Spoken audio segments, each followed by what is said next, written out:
数据有异常，表层土含水量比昨天涨了12个点。这个坡度如果连续降雨，空隙水压力一旦超过临界值，这面坡的稳定系数会降到 1.0 以下。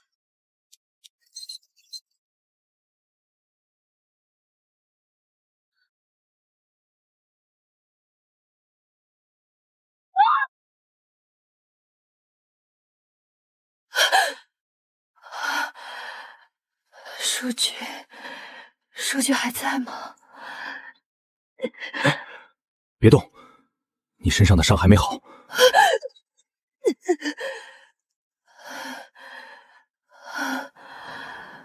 伤到哪里了？头。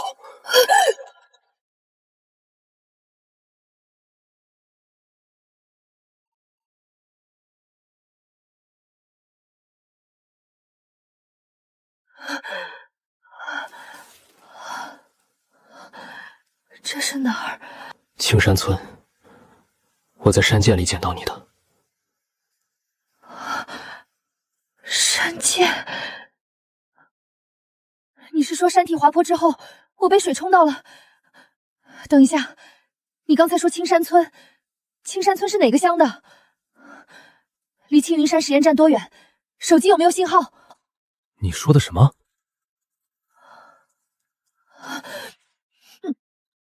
手机就是能联系别人的东西。你这个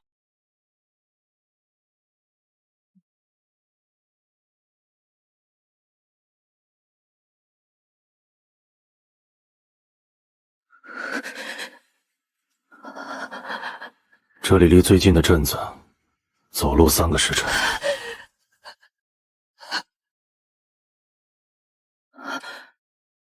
这是典型的山地农耕聚落，没有公路，没有电力设施，建筑方式看起来是……不对，全国脱贫这么多年了，怎么可能还有这种地方？现在是哪一年？什么哪一年？你告诉我，当今天子是谁？年号是什么？大梁，永平14年。大梁，不是唐宋元明清里任何一个，不是任何一个我熟知的朝代。我掉进了一个完全陌生的时空。石头叔，你捡回来的那个人醒了，他会说话不？会说。那你会种地不？俺家今年种子又不够了，俺爹愁得几天没睡着。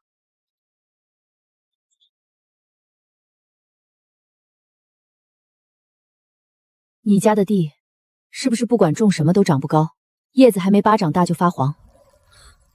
爹，你快来！这个人没看过咱家的地，就知道咱家地长啥样。狗蛋儿，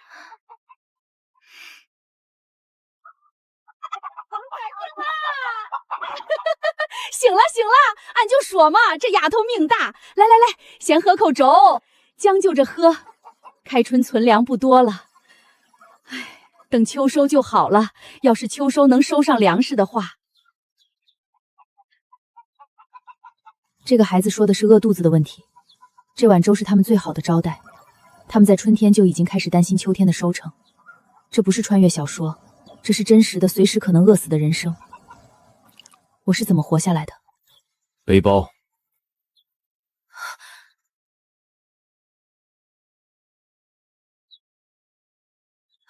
背包在哪儿？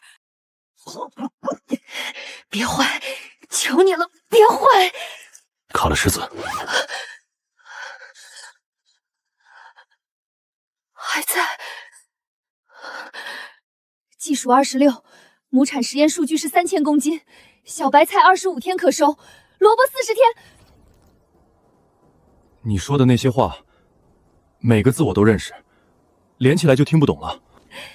没事，你只需要知道一件事，这个能让你们吃饱。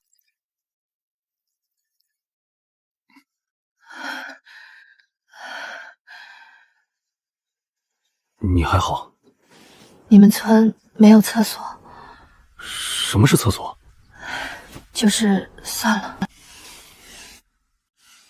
这个加上木盖，加上顶棚，最重要的，离水源和住人的地方至少50步。不然饮用水会被污染。你连这个都会？我是学农的，粪便管理和欧肥是基础课。你知道粪肥里的氮磷钾含量有多高吗？这么好的有机肥，你们居然……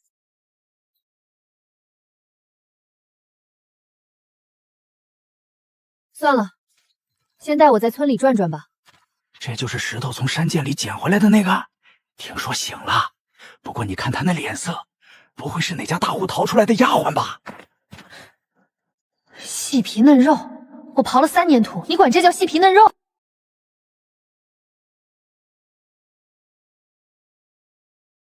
信息传播效率倒挺高，没有互联网，八卦网倒是全覆盖。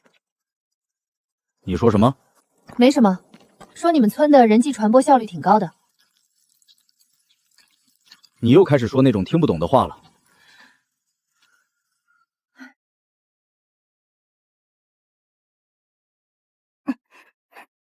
反正煮出来都是一个味道。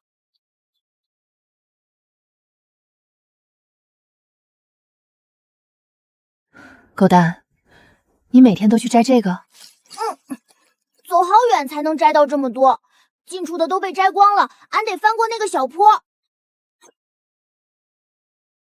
俺娘说，等这些也摘光了，就只能多放水少放粮，喝能照见人样子的粥了。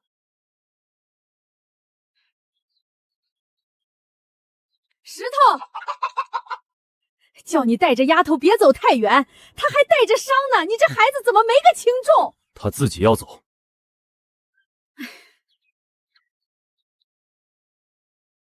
哎呦，你脸色比上午好多了。走走走，俺煮了粥。别嫌稀，这个时节有的吃就不错了。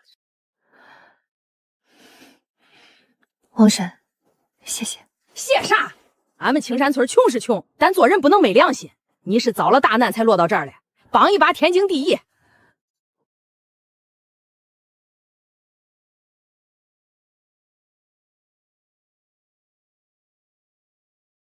地瓜从排种到收获需要170天。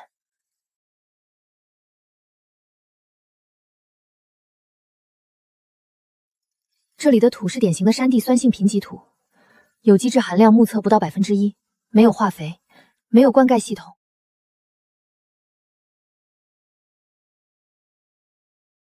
雨水自然冲刷形成微型水沟，沟底有机质沉积明显。村西坡地自然集水沟，沿等高线改简易梯田，加集水渠，不用额外建材，只调地势走向。天快黑了，回去。再等会儿，光线还够。你写那些东西有什么用？我们那儿的学堂做过一个实验，2块地，一样的土，一样的种子，一块天天浇水施肥，一块随便长长，你猜最后差多少？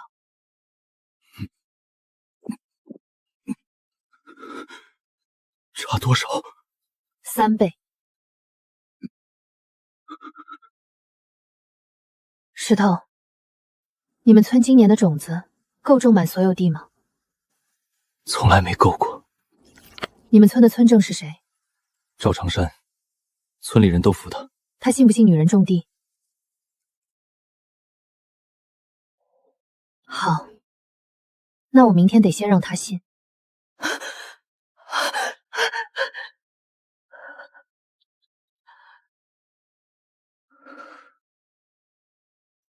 不是吧？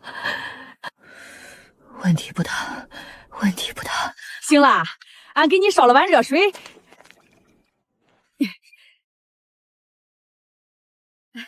给，月事布、草木灰，俺给你装好了。这是月事布啊，你没用过？这个往里面塞什么？草木灰啊，塞磁石了，垫着。用完了把灰倒了，洗洗，下回再用。草木灰，那是草木灰。我是学农学的，我知道草木灰的主要成分是碳酸钾，含微量磷钾元素呈衍性，有抑菌作用。但那是肥料，那是肥料啊！俺这儿还有干净粮，你要嫌这旧了，这个最软，俺留了半年没舍得用。谢谢，真的谢谢。王婶，你们这里有没有棉花？就那种白白的、软软的。棉花那东西贵着呢，俺们村能穿上棉袄的没几户，俺家袄子里塞的是麻絮和芦花。明白了。10张，省着用，能撑几天？这是啥？白花花的。我的嫁妆。你这身衣裳不是俺们这儿的布料，沾了这些泥和血，也该换下来了。我也没有别的衣服。等着，俺给你找一身干净的，虽是旧的，总比你这一身泥血的强。俺拿去洗了，你收拾好了出来喝粥，别磨蹭。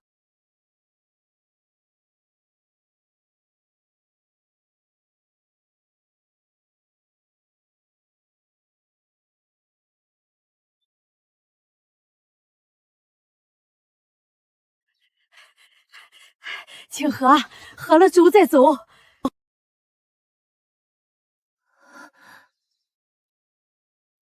这是早饭。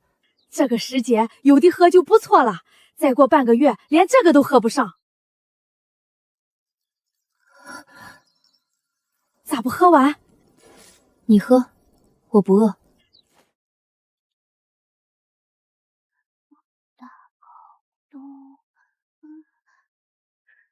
狗蛋在干嘛？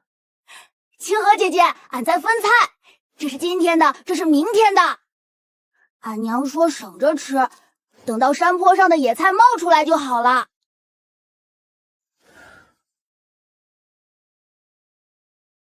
狗蛋，你早上吃的什么？喝了粥，是那种能照见人样子的。俺在里面照了一下，看见俺自己了。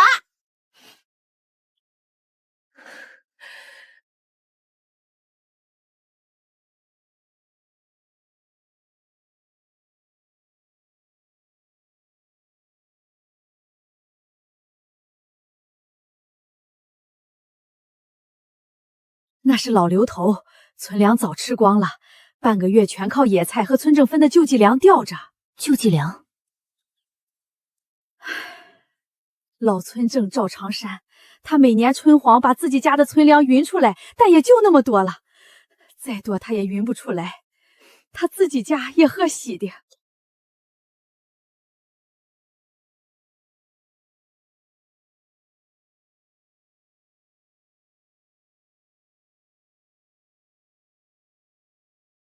这些地为什么荒着？春分已经过了，再拖就误了农时了。不是不想种，是没种子。去年收的粮吃饱都不够，哪有多余的留种？能种上小米的那几户，已经是村里最富裕的了。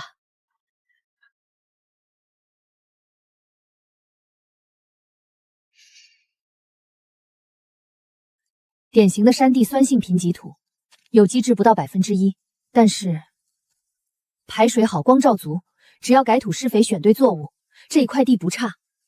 它只是需要被好好对待。你说什么对待？王婶，带我去见老村正。见啥村正？你先回去躺着。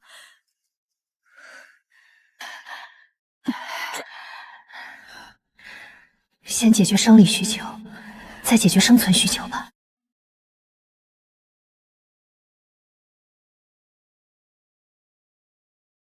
河沙的比热容约0.8，是水的1/5，但水蓄热再好，布袋一装就漏。河沙炒热的装袋不漏，能贴合身体，保温半个时辰没问题。高温一炒，什么虫病菌都活不了。河沙还免费，河边挖来就是。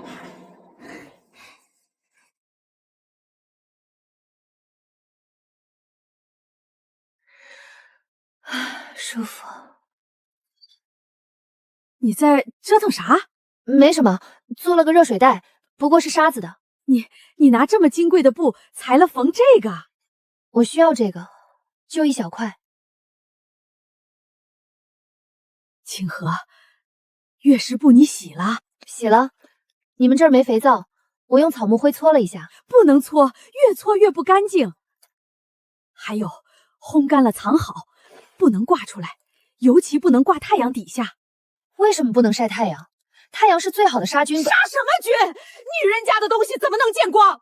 那是脏东西，不是脏，就是不能见光。王婶，我跟你讲个道理，太阳光里有紫外线，能杀死绝大部分细菌，就是那些让你生病的小东西。越是不越晒越干净，不晒反而会长细菌，下次身上会感染，就是会生病。反正不能见光，这是规矩。清河姐，你缝的那个是啥？敷肚子的？暖宝宝，就是热敷袋，还热乎呢，好使吗？比硬康好使。清河姐，回头教俺缝一个。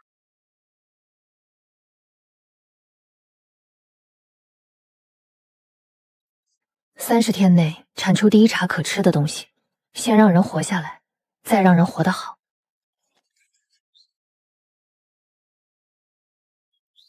你就是石头从山涧里捡回来的那个丫头。您是赵长山，老村正。王婶昨晚来找过老夫，说你一个人蹲在村口抓了一把土，闻了闻，就说这土能救，还说你知道外面山里的新庄稼能在这平地里长，是真是假？您看那块地，3个月没人动过，表土已经结板了，但坡脚那道自然冲出来的水沟边上，草长了2寸高，说明土没问题。问题是水不到，肥不到。有人肯给它翻一遍，起个笼，施上沤熟的粪肥，灌上水。老夫活了60年，没见过女人学种地的。那您见过地瓜吗？什么？一种庄稼，不用种子，用一根藤插在地里就能活，170天，1亩地能收3000斤以上。您见过吗？3000斤，1亩，最少3000，管得好能上4000。你有种子？在我背包里，现在还不能播，得先排种育苗，苗床起笼控温，30天后出秧，5月移栽大田。我每一步都能教。丫头，你刚才说那些，老夫一大半没听懂，但老夫听明白了一句，你说的亩产3000斤。村东北角有一块荒地，谁也不要，石头多，土硬，种过2季小米都长不起来。你要是敢试，那块地归你。我要，但是您能替我做一件更重要的事吗？你说。说服村里人，女人种地，您知道他们会说什么？今日辰时，村口谷场，老夫把人都叫来。丫头，你得准备一下。村里有个人叫刘老三，他种了30年地，30年来他谁都不信。你拿什么说服老夫的？得重新跟他说一遍，当着一村子人的面。试试看。一块荒地，辰时，谷场。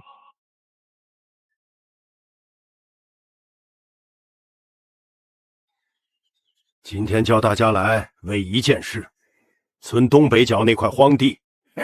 知道了，给他。俺种了30年地，俺爹种了40年，俺爷爷种了50年，3代人120年。没听说过外行的年轻丫头能懂这田里的门道。女娃，你摸过几天锄头？你知道谷子是几月下种几月收？你知道哪块地旱哪块地涝？你连这村里的井在哪儿都不知道，你凭什么种这块地？女人下地，地神要生气的，到时候不是她一个人的事儿，是全村跟着遭殃，庄稼长不出来，秋天喝西北风。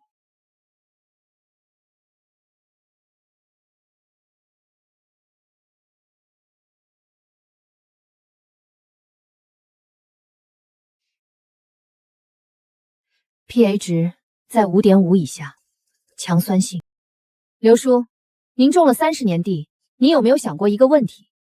为什么这块地的谷子总是长不高？为什么叶子还没巴掌大就发黄？为什么撒石灰而不是草木灰？撒草木灰，这地就永远养不肥。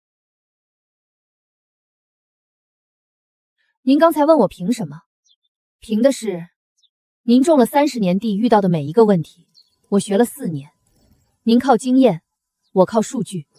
经验不会告诉您土壤酸碱度，但数据会。你说那些什么值5.5，老夫听不懂。但你说叶子没巴掌大就发黄，说的对。那块地就是这个毛病，种啥都长不高。村东北角那块荒地，给清河丫头，谁还有话说？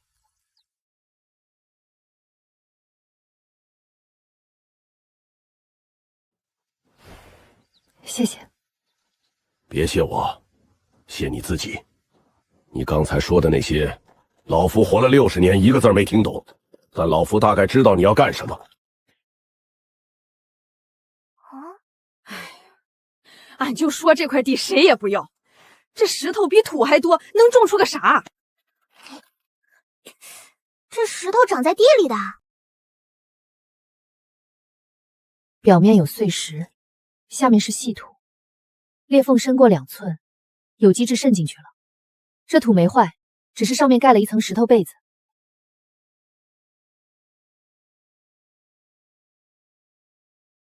正南朝向，全天日照，无遮挡，坡度小于2度，几乎全平。排水，坡脚有自然冲沟，涝不了。这块地的条件比谷场边上那些种小米的地好。好，你看着这一地石头，再说一遍。石头可以减，缺肥可以沤，土3可以改，但光照是天给的，排水是地势给的，这些你改不了。这块地不好的地方全能修，好的地方全改不了。这种地在我们那儿叫好地。那这些石头咋办？一个一个捡？对，一个一个捡。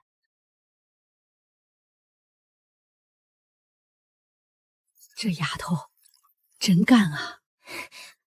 我也干。俺活了半辈子没干过这种蠢事儿，帮一个外乡女娃在一地石头上种地，但俺乐意。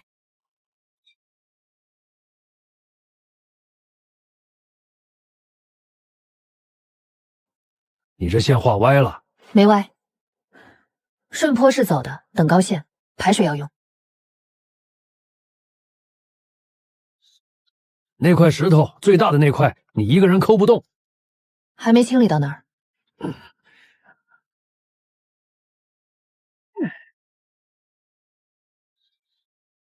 剩下的你自己搬，俺没帮你，俺就是看不惯年轻人不知道先撬再搬。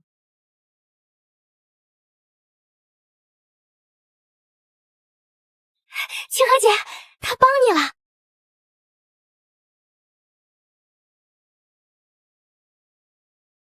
不是帮，是给了个说法。你一个人清的？王婶和阿柳帮了一上午，刘老三帮了1块。刘老三？他不承认是帮，说是看不惯年轻人不知道先撬再搬。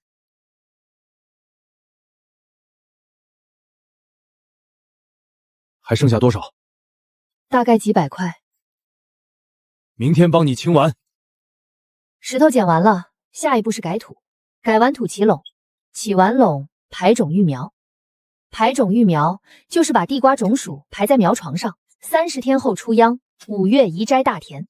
到了秋天，1亩地能收3000斤以上。你说的那些步骤，俺听不太懂，但你刚才说3000斤，俺记住这个就行。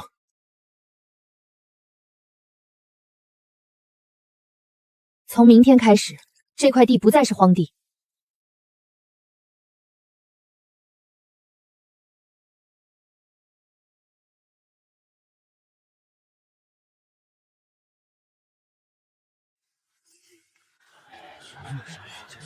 就这么个东西，就这么点个东西，能种出啥？俺就说嘛，一块不知道哪来的东西，能种出1亩3000斤。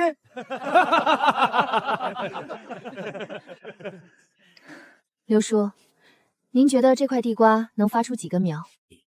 就拳头大个东西，能发10来根顶天了。那好，30天后您来数，少于20根，这块地您拿去种小米，少1根都不用，就20。但如果够了，以后青山村怎么种地，按我教的来。30天，俺等着。这叫苗床，育苗用的专门区域，和大田分开，就像婴儿不能直接睡野地里，得先有个暖和的窝。那这个方框就是窝？对，苗床的好处是可以集中控制温度和湿度。大田的温度和湿度没法精确调控，但苗床可以。草木灰增高温度，这个时节地温还不够，撒上灰能多加2、3度，够地瓜发芽了。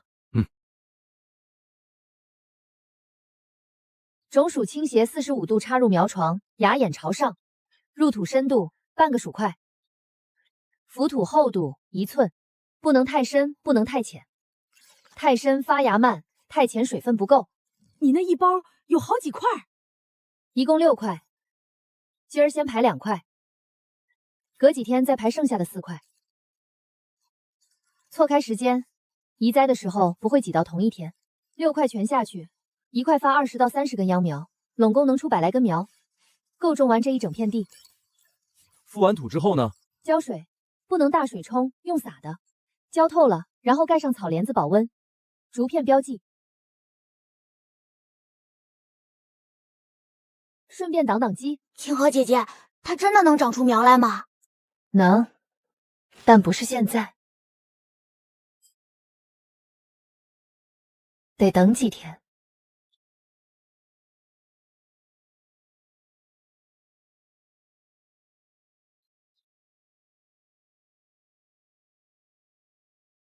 还没长出来？还没。啥时候长？快了。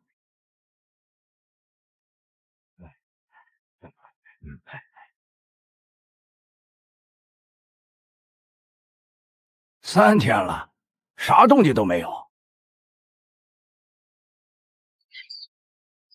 刘叔，您家的谷子下了种，几天出苗？得看天气，暖和就快，冷了得7、8天。地瓜也一样，它不是不长，是在地底下攒力量，等它破土的时候。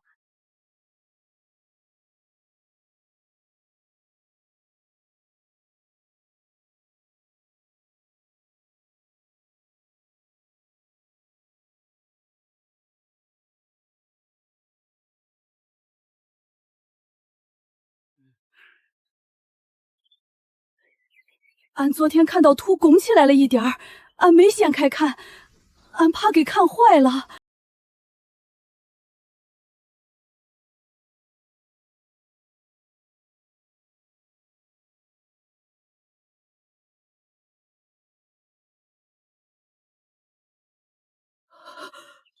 老天爷！清河姐，一块地瓜真的能长这么多？一块地瓜20到30根，6块排下去，目测100来根，长得不错。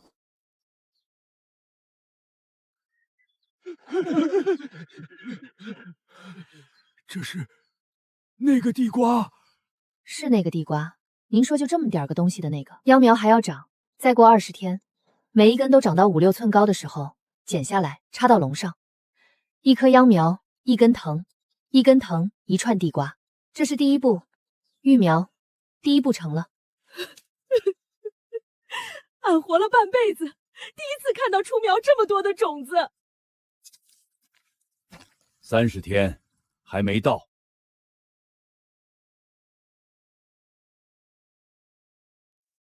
但100来根秧苗够你用了。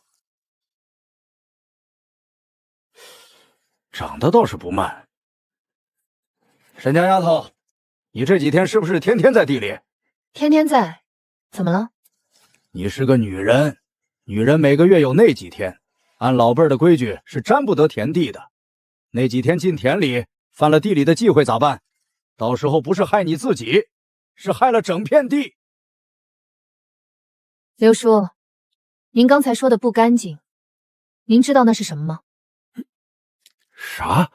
您说女人那几天身上不干净，刘叔，那不叫不干净，那叫月经周期。是子宫内膜在激素调控下周期性脱落引起的生理性出血。一个健康女性从10几岁到50岁，每个月都会经历一次，跟干净不干净没有任何关系，跟地神也没有任何关系。地神管刮风下雨，不管子宫内膜。你说的什么乱七八糟？总之，女人就是不能老祖宗的规矩。俺觉得清河说的有道理。俺每个月流的血比你在田里磕破皮流的多，磕破皮不也会冲撞地神？俺们女人那个就冲撞了，俺家的庄稼也没见地神罚过。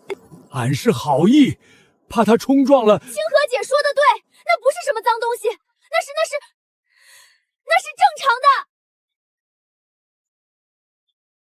女性生理周期是人体最正常的代谢过程之一，它不需要任何人为它羞耻，包括自己。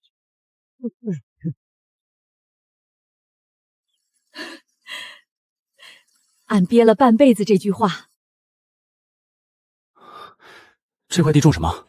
速生菜、小白菜播下去25天就能收头茬，萝卜40天。在秧苗长到能移栽之前，先把菜收一轮。速生菜的根系浅，生长快，不占地。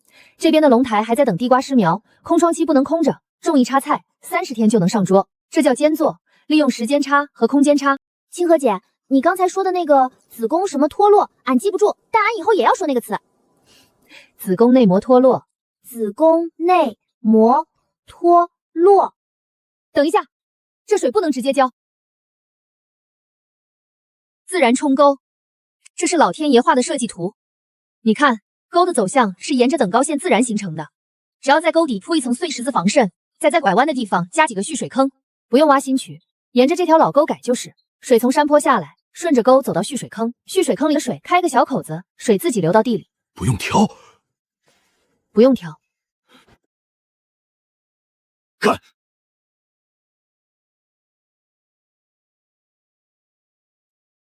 以前俺每天挑20担水，明天只要10担了。等第2个、第3个蓄水坑挖好，那就不用挑了。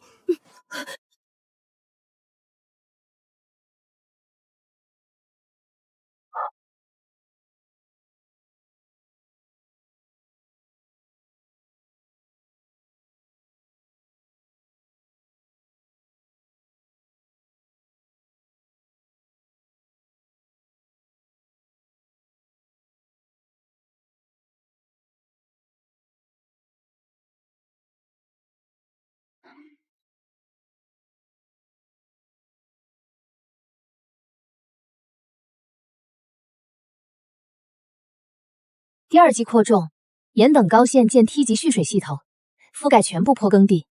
等这茬菜收了，就开始堆肥。明年春天，这整个山谷都能种。清河姐姐，这个菜啥时候能吃？再等20来天，萝卜稍微久一点，40天。真的能吃？真的能吃。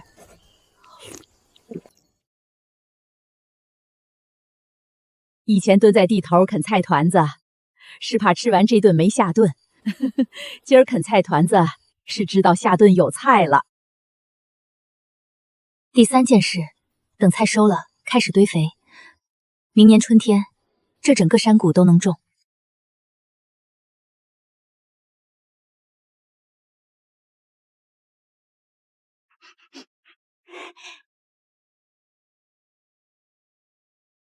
短叶13还得再长半个多月，今儿先收小白菜。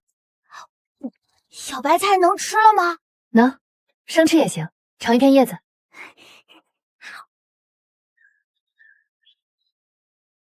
虎虎，春花姐姐，你等着，俺去叫俺娘。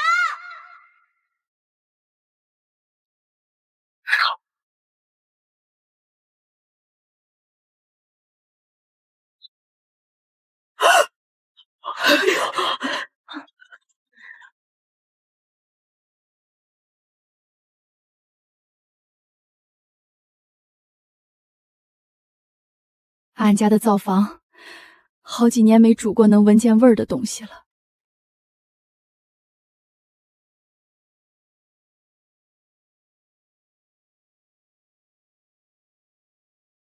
娘，这个菜不苦。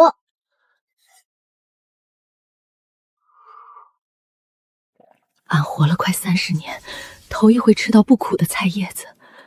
野菜是苦的，米糠是涩的，饿极了连树皮都啃过，树皮也是苦的。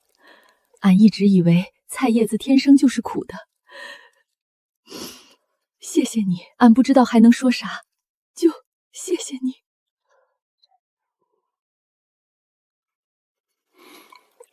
老夫活了60年，吃过的好东西加起来，没有这碗菜汤强。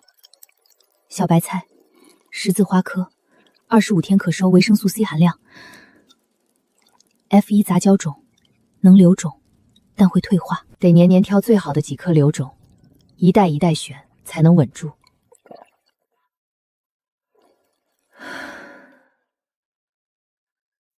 好吃就行。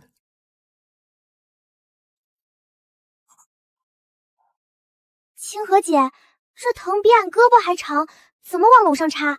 不整根插，一根藤切成4到5段，每段大概1掌长，留3到4个节。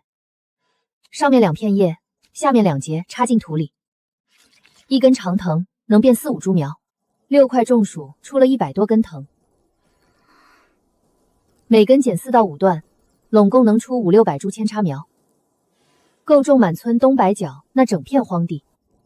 一块地瓜变100株苗，一棵秧苗一根藤，一根藤一串地瓜。明天先剪藤还是先浇水？先浇水。今天傍晚把垄台浇透了，明天上午剪藤，剪一根分一段插一根，不能晒。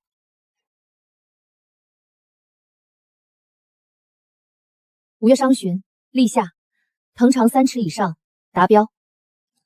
每根剪4到5段，1掌长1段，留3到4个节，斜插45度，底下2节入土，上面留1节2片叶，株距6寸，6块种薯，100多根长藤，每根剪4到5段，拢共能出500到600株扦插苗。500株够种多少？够种满村东北角那整片荒地。 6块地瓜变成500株苗，1株苗变成1根藤，1根藤变成1串地瓜。你背的比我还熟了。不是背的，是算了一遍，然后就不觉得那是神迹了。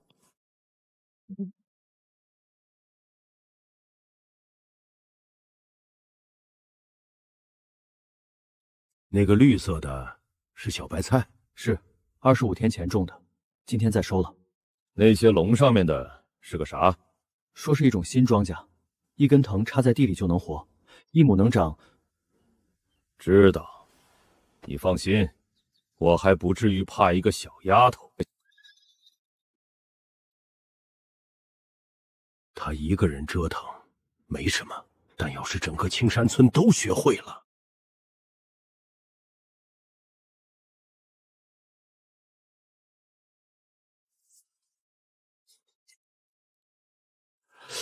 一根藤剪成4、5段，每一段都能活。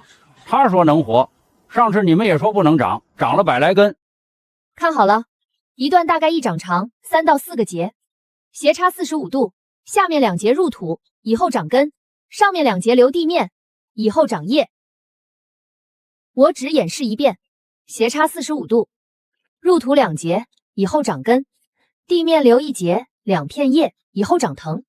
浇透定根水，第一次浇足了，后面不用天天浇。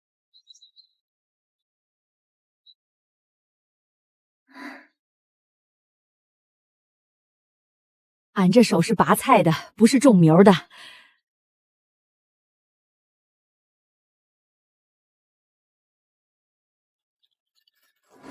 斜插45度，入土2节。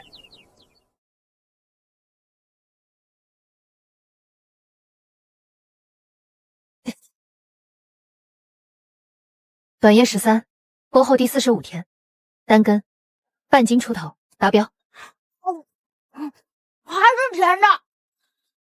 短叶13，播后45天，全收了。1根、2根、3根。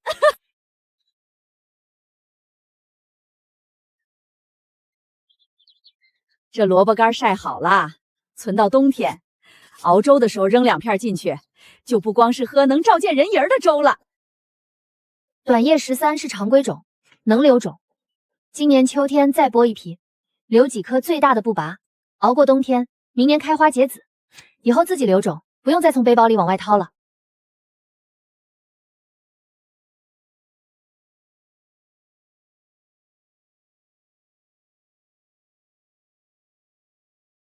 太直了，斜着底下才能多长薯。第一批已在完成，6块地瓜出了100多根长藤，每根剪4到5段，拢共560到600株扦插下地。5月下旬下地，10月中双前收。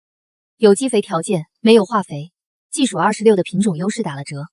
保守估亩产2500，管得好能冲3000，折总产最低1000斤。7月初还能再减1轮。以前俺每天挑20担水，只能浇3分地。今天一个人没挑，浇了一整片龙台。以后都不用挑了。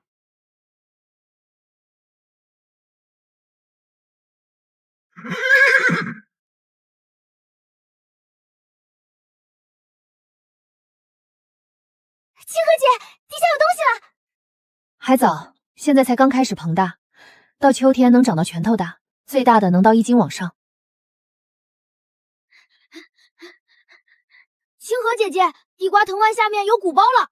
你看见了？这个昨天还没有，今天就有了。你在算啥？亩产。亩产多少？得让老村正知道。清河丫头，你这脸色是地里出事儿了？赵叔，我算了一下亩产，您先坐稳了。1亩地保守收2000斤，正常2500，管好了能冲3000。老夫活了60年，小米1亩地，好年景收200斤，不好的年景100斤都不到。你说这个能收2000斤，15倍，至少10倍，往上的看天气。保守2000，正常2500，管好了3000。我算了3遍。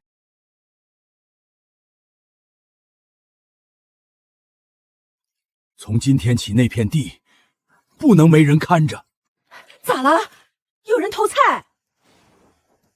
没人偷，但得有人守，夜里也得守。老夫今晚先守头一班。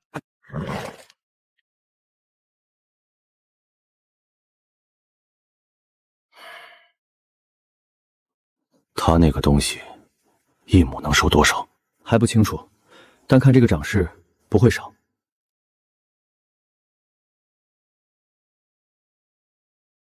上次来的时候还没这些东西。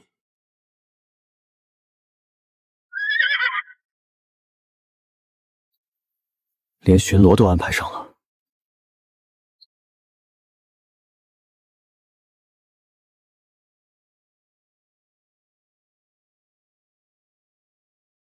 那个骑骡子的今天又来了。看见了，上次在村口远远见过一回。他是谁？赵大富，青石镇最大的粮商。咱们村的小米收成好的年景，他压价收；荒年他高价卖。周边10几个村子的粮食都捏在他手里。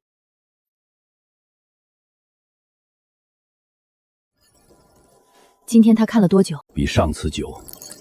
上次看一眼就走了，这次看了很长时间。走的时候提升比来的时候慢。赵叔，您守头一班，我守第2班。你不怕？赵大富在县里，说一句话比县太爷还管用。我怕。但我更想知道，一个粮商盯着一片庄稼看了这么久，他看到了什么？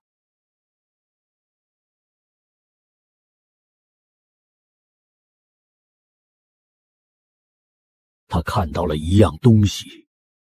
青山村以后可能不再需要它了。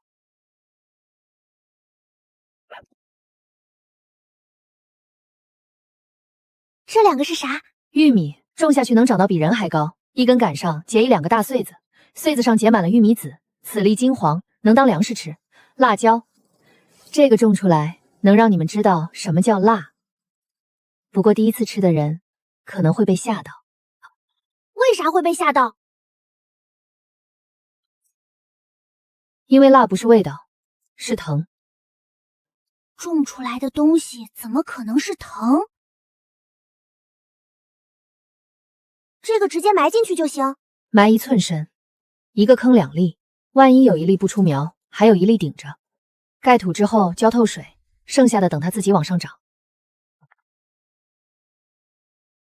正单958，单胶种 F1代，种1季没问题。收下来的种子不能直接用，后代分离的太厉害。不能留种？能，但不是直接留，得花5-6年。种下去，挑最好的留种，下一代肯定乱，高的矮的都有。再挑，再种，1年1年，把这个种子教乖了，让它认咱们这块地。第1年，先让它活下来。这个能长多高？管好了，比你还高。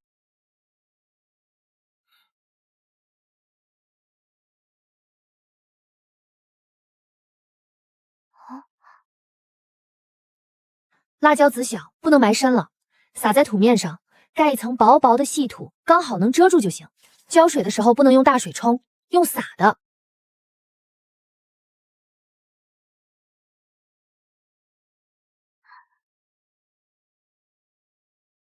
这个真的会疼吗？啥疼？辣椒吃进嘴里，像被咬了一口。还能比饿肚子疼？这些不拔来吃？不拔，让它们一直长，长到开花，长到结籽。这是留种的。以后每茬都这样，挑最好的留种。年年挑最好的留，一代一代选。3年5年之后，这个品种会比现在更好，更适应这儿的土、这儿的天气、这儿的虫子。清河姐姐，这3个啥时候能吃？辣椒最快大概2个多月，玉米久一点，得等到秋天。至于这些小白菜，这些不能吃，这些是给明年留的。那明年能吃更多？明年能多到吃不完。清河姐，剪多少？挑最壮的剪，每株只剪1-2根，剪多了影响底下长薯。这回不是种来吃的，是种来留种的。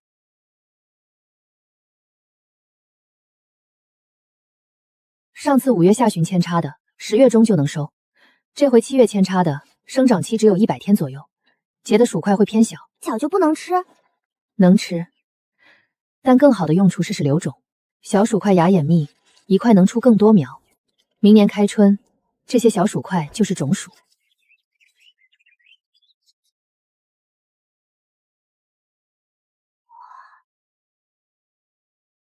清河姐姐，上回1根长藤剪成4、5段，这回的藤短了一半，能剪几段？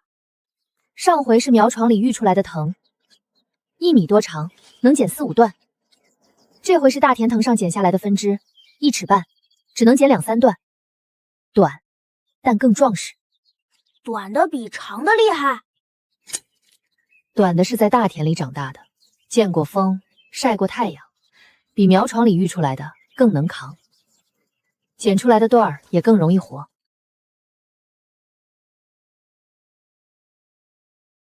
这批藤短，一根只能剪2、3段，每段大概14、15厘米，留3到4个节，斜插，入土一半，地面留1、2片叶。2级苗床的藤条比1级的短，每根只能出2、3段，但成活率更高。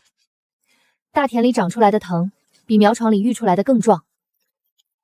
7月初2级扩植，这批扦插苗的生长期约100天，10月中双前能收，薯块偏小，全部留作明年种薯。一块小薯能出20到30根苗，明年开春出教育苗，够种好几10亩。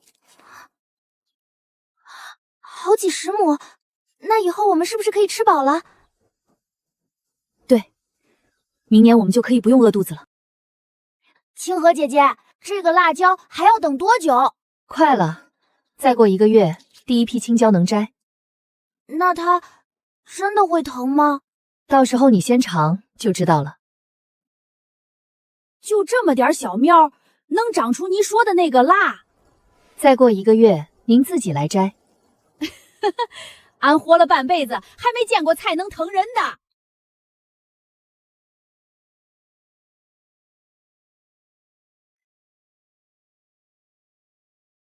别拔，拔了会伤块根。剪子在地头，想学怎么剪，明天白天来。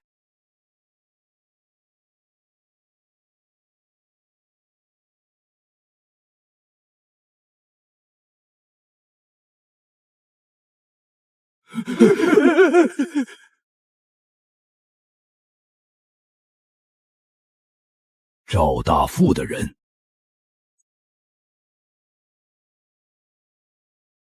下次来带的就不只是麻袋了。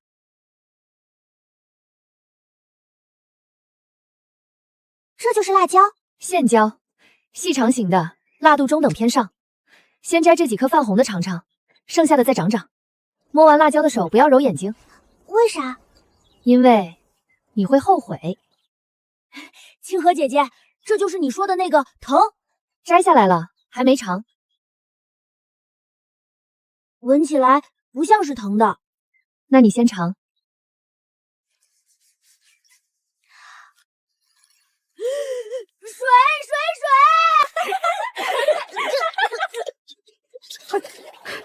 就这么点个东西，能把人疼成这样？线椒，辣度中等偏上，种的不错。这颜色有毒？没毒，是辣椒素，辣椒自己长出来的，煮进汤里，汤就变成辣的。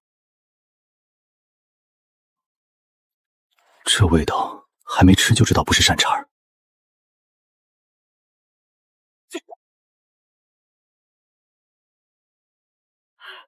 这个味道说不上来，嘴里在烧，但是还想再来一口。比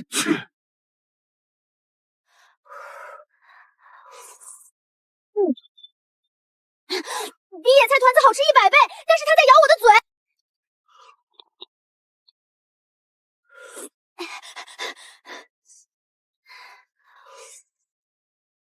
疼，但还是想喝。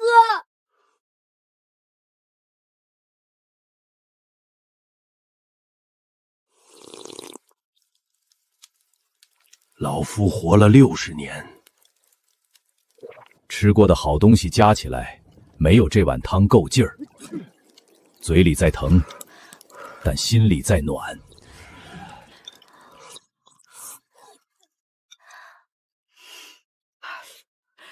这东西能留种？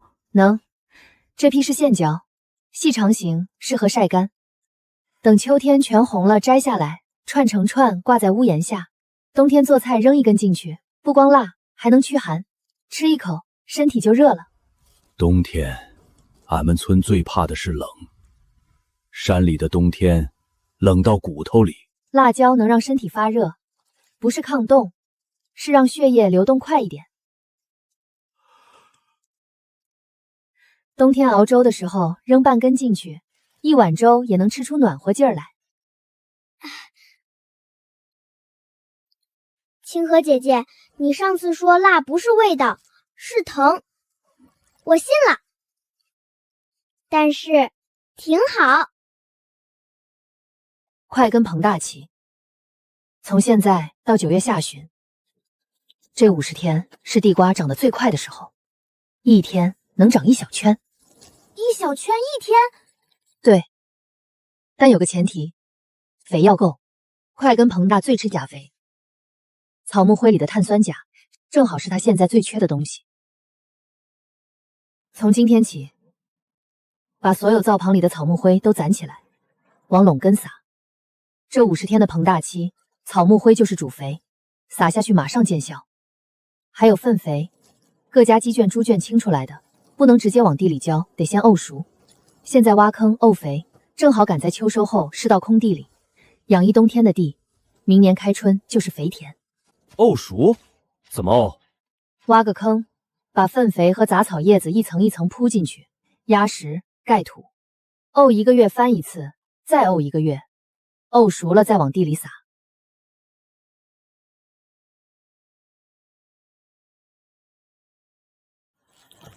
我去叫王婶，他家的鸡圈该清了。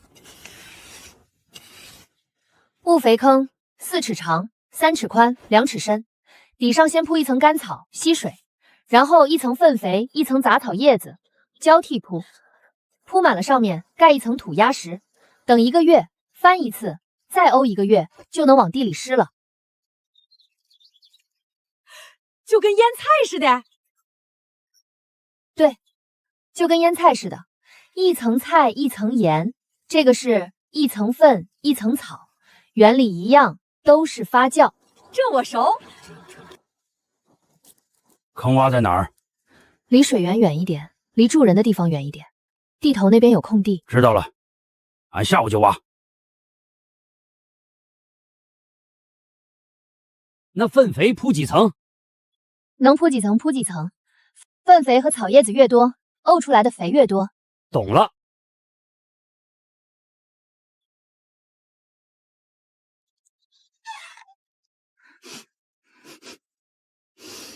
谁是谁把沤肥坑挖在俺家灶房边上？娘，外面臭！粪肥铺的不错，草叶子也够，坑挖的也方正，4尺长，3尺宽，2尺深，就是。刘老三，咋了？上午那丫头说能铺几层铺几层，俺铺了6层，还压了土。她说的离水源远，俺离了；离住人的地方也远，俺家离这儿有几10步。那你咋不挖在自己家门口？俺家门口没空地。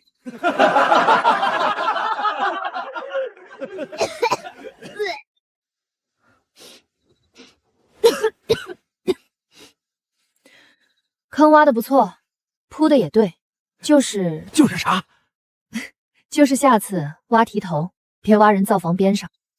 那这个坑，明天一早挪，连粪带土，全挪到地头去。挪就挪。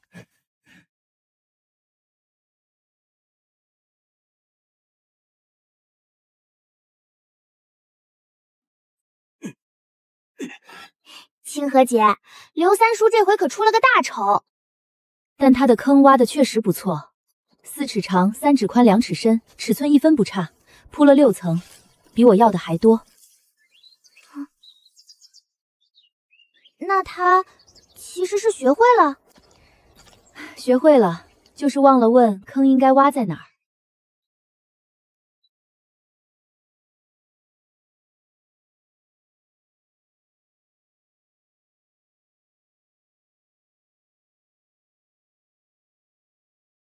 清河姐姐，你上次说先等它长到比你高。现在它比我高2个头。乳熟期，籽粒已经长齐了，但还没变硬，这时候掰下来，嫩玉米粒能掐出水来。生吃是甜的，煮着吃更香。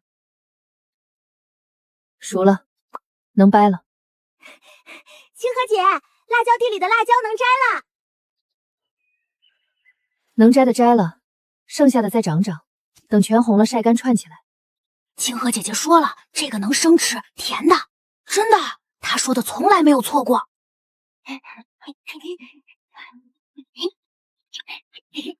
有，这咋嚼不动？外面这层是叶子吧？叶子也能吃。清河姐姐说了，这个熟了能吃了，就是得多嚼一会儿。这也太难嚼了，你确定？确定？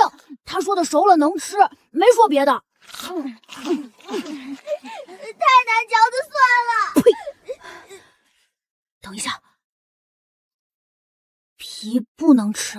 呸！你现在才说，你刚才不是让俺多嚼一会儿？我也是刚知道。你看里头这个才是能吃的。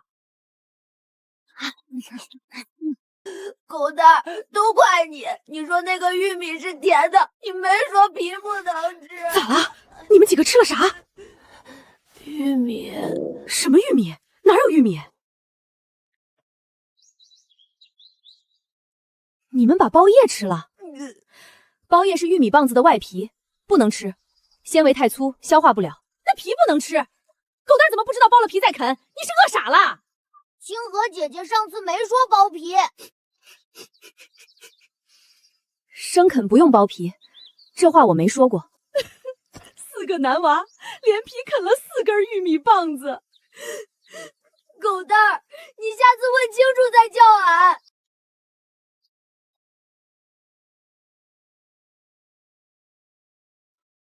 这2个能一起炒？试试。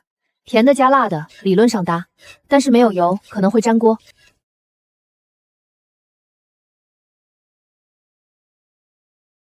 没油，干炒的玉米粒又硬又柴，盐也没有，甜的辣的都是它本身的味儿，一点底味都没有。这要是在我们那边，说实话，不太好吃。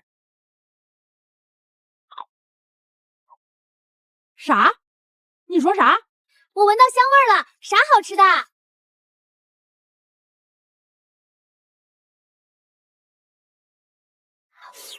这个玉米和上次不一样，上次是甜的，这次是甜的加疼。你肠胃还没恢复，少吃点。比野菜团子好吃多了。我所谓不太好吃的，他们吃的好像这是世上最好的东西。也许好不好吃，不是舌头说了算，是胃说了算，是一个冬天里饿了多少次说了算。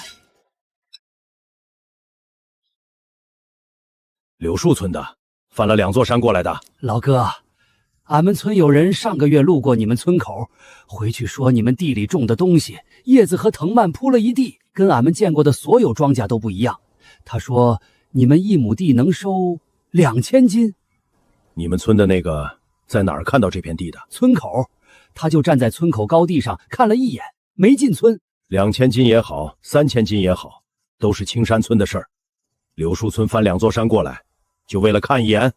老哥，俺们村跟你们一样，地贫，种子不够，每年春荒饿死人。俺是柳树村的村正，俺看着你们地里长出了俺不认识的东西，俺得来看，不是来抢，是来问这东西俺们村能不能也种。赵叔，带他们看看吧。老哥，这东西1亩地到底能收多少？老夫活了60年，小米1亩好年仅收200斤，这个保守2000斤，正常2500，管好了3000。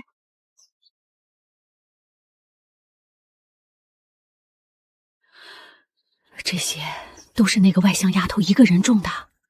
不是她一个人，俺们也种了。别摸，摸完不能揉眼睛，会疼的。疼？比火烧还疼，俺上次疼的把脑袋扎进了那个水坑里。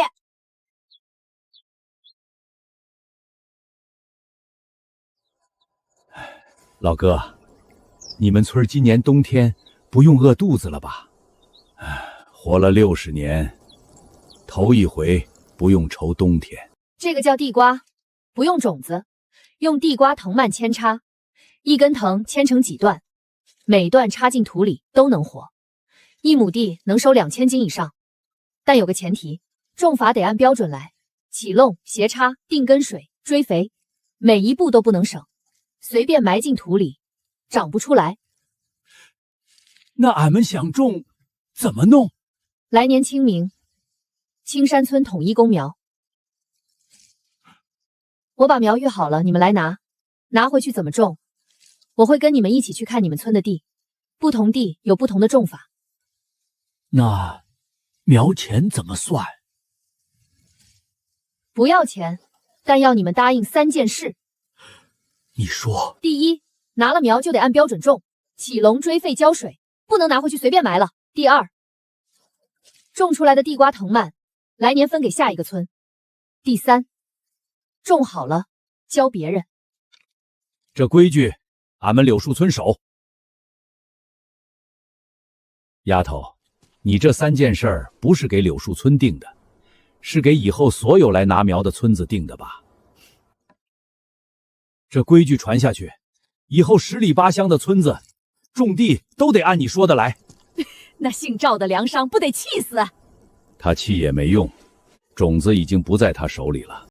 刘三叔，你说柳树村的人回去真能按规矩种？那个姓陈的老头是个明白人，他说守的时候眼睛没眨。俺们好不容易种出来的东西，就这么白送，连苗钱都不要。你忘了半年前你连种子都没有，谁给你的？清河那丫头给咱村种地，跟你要过1文钱。清河姐说了，这个东西越分越多，你不分它就烂在地里，你分了它就在隔壁村的地里接着长。这丫头说的对，你一个人种1片地，10里8乡都种的是整片山。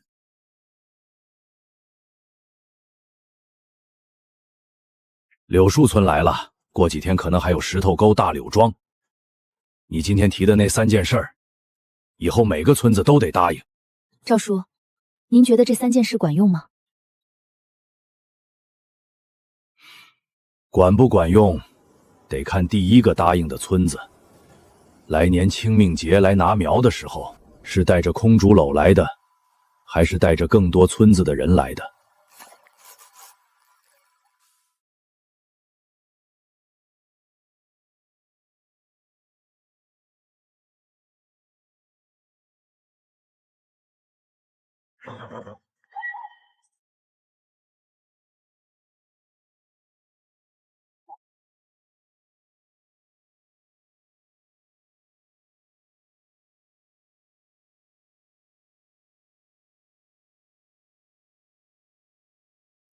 两位差爷，有什么事？接匿名举报，青山村地里有妖异之物，藤蔓铺地，亩产数千斤，非妖术不能至此。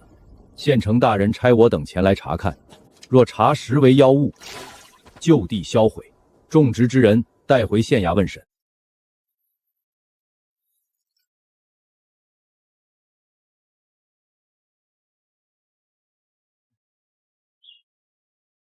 谁举报的？匿名。那块地就在村东北角，我带你们去看，是不是妖术？看到了就知道了。你是种那块地的人，你们要带回去问审的那个。这就是那个1亩长几千斤的东西。地瓜，4月初排种育苗，5月下旬移栽，长了4个多月。水渠沿着等高线走，雨水从山坡上流下来，顺着沟流进蓄水坑，再沿着渠道自己流进地里。没人挑水，靠地位落差。你把那个挖出来。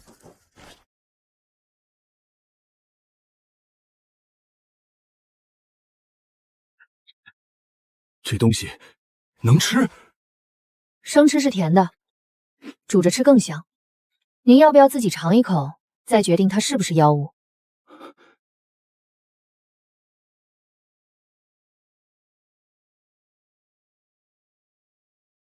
你也尝尝。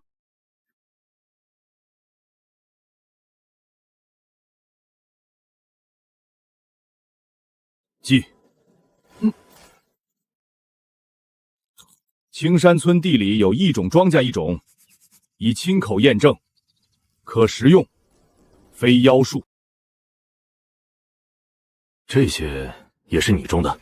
玉米，6月种的，掰开里面是金黄色的籽粒，能当粮食。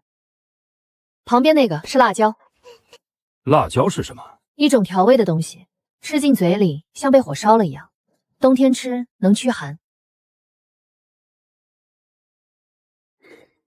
这些种子你从哪儿弄来的？很远的地方，山外面翻了很多座山。那个匿名举报，你知道是谁写的？镇上姓赵的粮商，怕青山村以后不买他的粮了。查完了，地里种的是庄稼，非腰树。你们赶紧收。收了之后，给县衙送一筐，请县令大人尝尝。送的时候叫我来拿，我亲自送到县令桌上。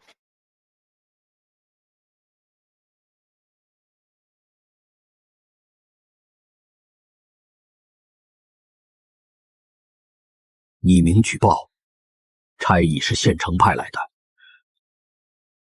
县城前有德，跟镇上姓赵的粮商不是第一天有往来了。他知道庄稼是真的，举报不是为了查妖术，是为了拖时间。调查期间不能收庄稼，差役说查完了才能动。孙班头刚才说了，非妖术，差役查完了，庄稼随时能收。孙班头是个明白人，真给县衙送一筐地瓜？送，不光送，还要让孙班头亲自送到县令桌上。那肩上写了那么多字，不如孙班头咬的那一口。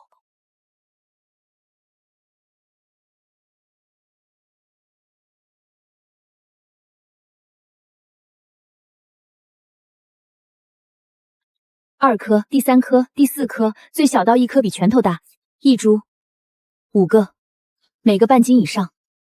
这一颗够俺吃1天。一株5个，那这一整片地……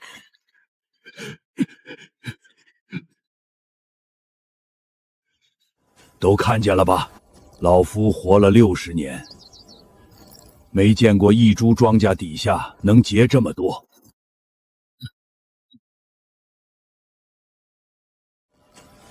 还真是，愣啥？哇！你看，俺这个，你那个算啥？俺这个跟小南瓜似的。破皮的放左边竹筐，先吃；好的放右边。半年前那块荒地，俺还说石头比土多。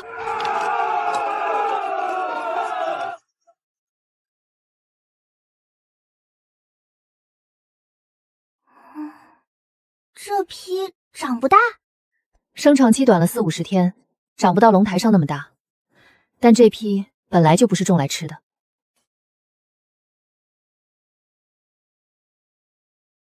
小红薯芽眼密，做种苗比大红薯更好。一棵小红薯能出20-30根苗，跟当初那6块大种苗一样的出苗率。200多株2级苗，每株结4-5个小薯，拢共能收上千颗种薯。这批全留种，一颗都不能吃。明年开春，这上千颗种薯一起育苗，能种好几亩地。明年是从这一筐开始的。那这2筐搁哪儿？单独放，谷场边上，离大手筐远一点，别混了。现在他比我高2个头，该收了。这次俺知道剥了皮再吃。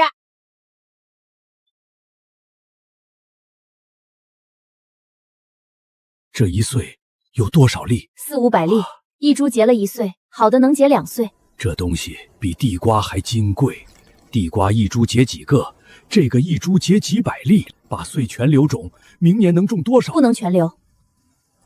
这种子种1季没问题，但收下来的种子直接留种，明年种下去，高矮不齐，穗形各异，产量能掉3-4成。掉3-4成，那也得留400-500粒1穗，打对折也比小米强。不是打对折，是每一代都比上一代更差。照说，这个玉米跟地瓜不一样，地瓜用地瓜藤蔓扦插，剪一段插进土里，长出来的跟原来的一模一样。玉米是用种子种的，种子里的东西会变。这茬长得好，但它的种子种下去，下一代就乱了。高的矮的，穗大的穗小的，每一株都不一样。而且一代不如一代。种了一辈子小米，刘种的小米也没见越来越差。小米是常规种，这个玉米不是，它是2个不同的玉米配出来的。第1代最好，第2代就散了。要想让它稳定下来，能自己留种，得花5、6年，一代一代挑最好的重新种。5、6年怎么挑？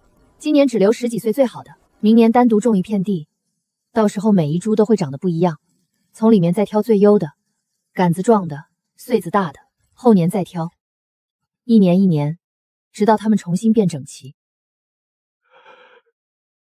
只留10几岁，剩下的全吃了。吃了，磨面，剩下的几百束吃掉比留种更有用。育种不是越多越好，是越精越好。10几岁最好的，比几百岁普通的更有机会选出下一代。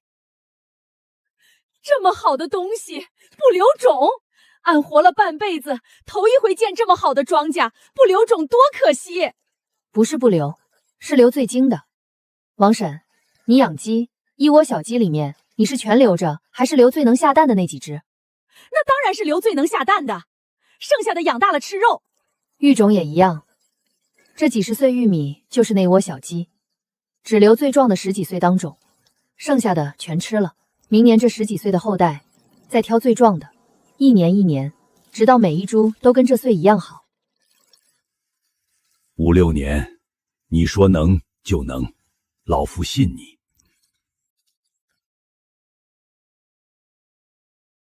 这几岁是青山村玉米的祖宗，以后这里种的所有玉米都是从这几岁开始的。全摘了，红的全摘，串起来晒干，绿的再长长，还能红一批。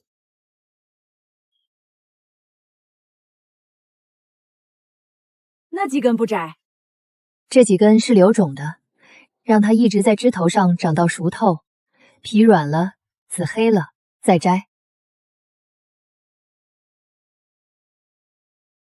辣椒留种跟小白菜不一样，小白菜是整颗留着抽苔开花结籽，辣椒不用整颗留，留最好的几根果子就行。熟透了摘下来，剖开，把里面的籽抠出来，晾干了就是明年的种子。这几根也留种。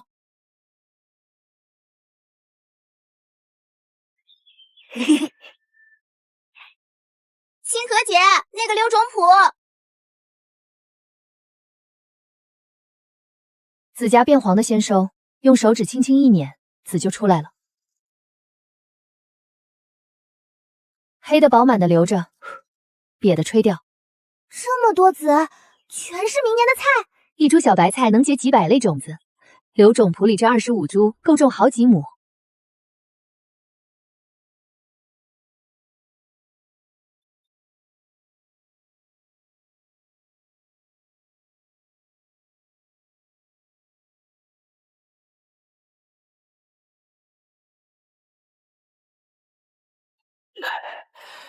以前每天挑20担水浇这片地，今天挑最后1担收这片地。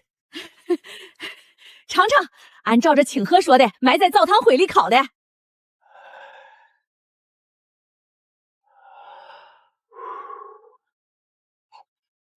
甜。4月初，你说1亩能收2000斤，老夫在心里算过一遍，觉得能收1000斤已经是老天爷开恩了。今天收了，折算下来不止2000斤1亩。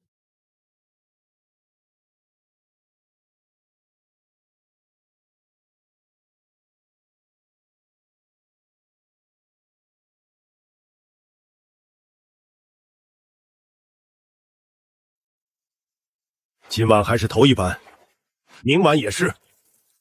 庄稼是收了，可贼还惦记着呢。破了皮的先吃，好的入窖。这2筐单独入窖，和吃的地瓜分开，不能混。窖挖好了，地窖里隔了2间，大的一间放大薯，小的一间放种薯。温度呢？窖里铺了干草，靠墙那面最暖和，种薯搁那边，门口留了通风口，天再冷了用草帘子堵上。赵叔，您存过萝卜，地瓜跟萝卜差不多，怕冻怕闷，窖里放一盆水，干了地瓜会蔫。萝卜存好了能吃一冬，地瓜跟它差不多，都是土里刨出来的，怕冻不怕穷。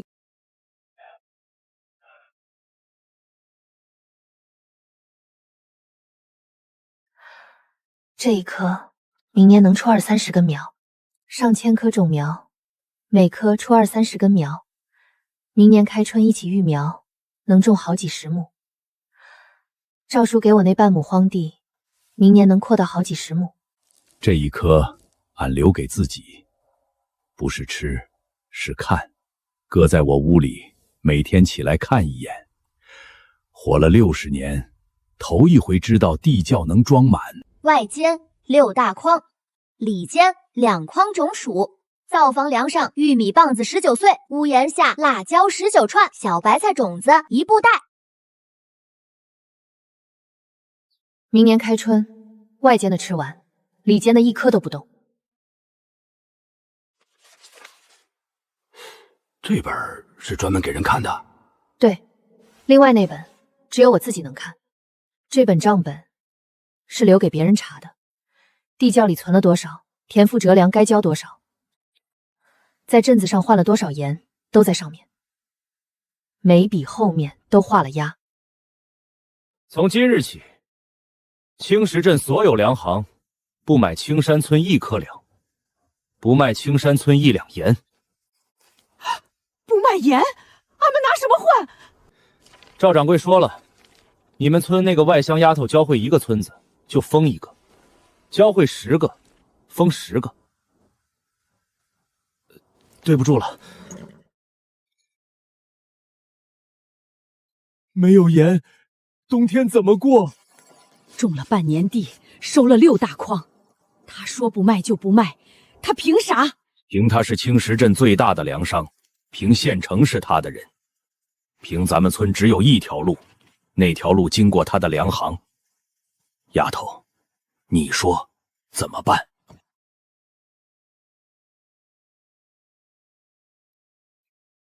青石镇的路不通了，那就走别的路。送到了，送到了，当着全村的面念的。他们什么反应？没人说话。那个外乡丫头手里拿着颗种薯，从头到尾没吭声。不说话比骂人难对付。青山村就1个村，犯得着这么大阵仗？1个村是不怕，怕的是这1个村教会了10个村，10个村教会了100个村。到那时候，你柜台上那袋小米还卖得出去？他教会1个村子，我就封1个。等到来年清明，他答应柳树村的那些苗，1颗都出不了青山村。掌柜，有句话不知道当不当说？说。那个外乡丫头从头到尾没吭声，但她的眼睛不是怕，是在想别的路。我骑骡子走的时候看了一眼，她再看看她手里那颗种薯，不是看我。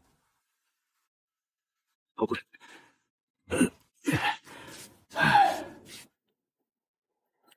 种子入了窖，心里踏实了一半。另一半呢？另一半得开来年清明节。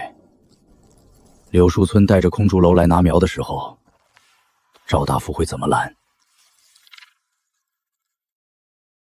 他封得住粮，封不住地瓜。地瓜是长在地里的，不是长在他账房里的。话是这么说，但冬天还长，他赵大夫不会干等着。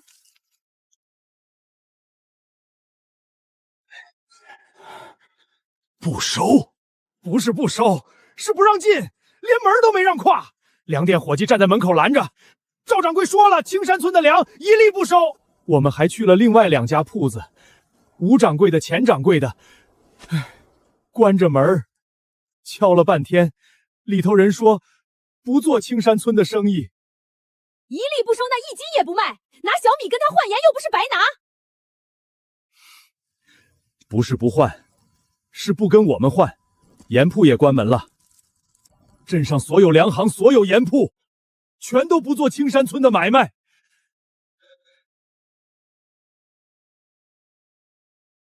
刘三叔，镇上那些粮行门口有没有贴什么告示？贴了，白纸黑字，谁跟青山村做买卖，就是跟赵大富过不去。盖着青石镇粮行的戳子。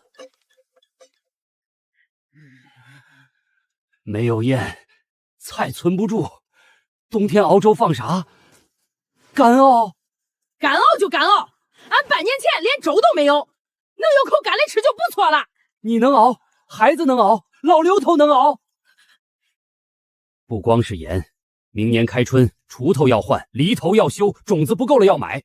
以前拿小米去镇上换，现在小米挑不进去了，用啥换？要不去跟赵大富低个头？他封咱们，不就是因为那外乡丫头教会了柳树村？咱们去说以后不交了，苗也不往外给了，他是不是就把封杀撤了？低头！俺们种了半年地，收了自己吃的粮，凭啥跟他低头？凭啥？凭他是青石镇最大的粮商，凭他能让咱们连一罐盐都买不到。你不低头，你拿啥换盐？拿啥换锄头？那也不能低头。不低头，你熬得过冬天？明年春耕你拿啥修里头？拿手刨？低头没有用。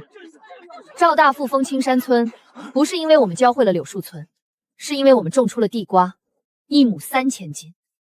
他怕的不是我们教了谁，他怕的是以后没有人需要跟他买粮。你把头低下去，他也不会把封杀撤了，因为他要的不是我们道歉，他要的是我们种不出地瓜。那不低头怎么办？刘三叔，除了青石镇，离咱们最近的镇子还有哪个？往北翻过2道岭，清水镇，比青石又远了1倍的路，来回得多走1天。清水镇的粮行，俺30年前去过，那时候赵大富还没垄断青石镇。路是远，但走得通。远1倍，挑一担粮得多走1天，值当吗？多走1天，换的是不用跪着跟人要盐，这笔账值不值？陈老哥，你一个人来的？赵大富的人昨天到柳树村了，没进村，在村口放了话，说柳树村要是跟青山村来往，柳树村的小米明年他一粒不收，种子1颗不摘。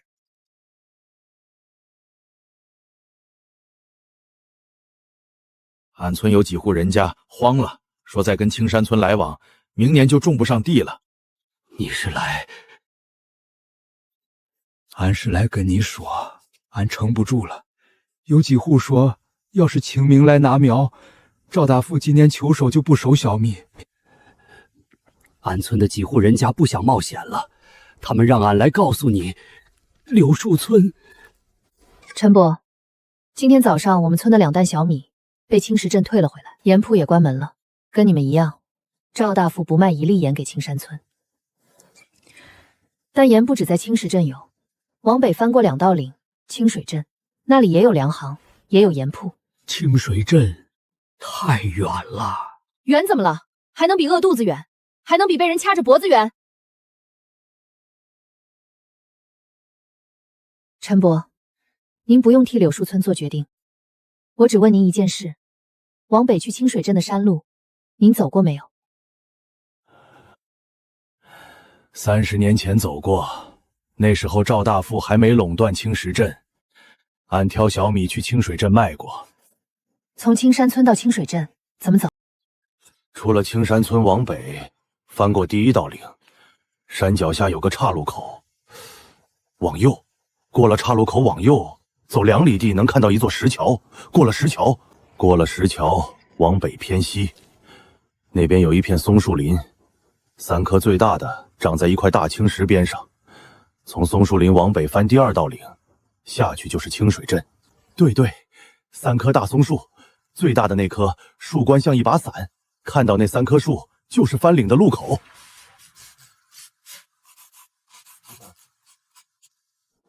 那个岔路口，往左是去野猪岭，我打猎走过；往右那条没走过，但方向对，正北。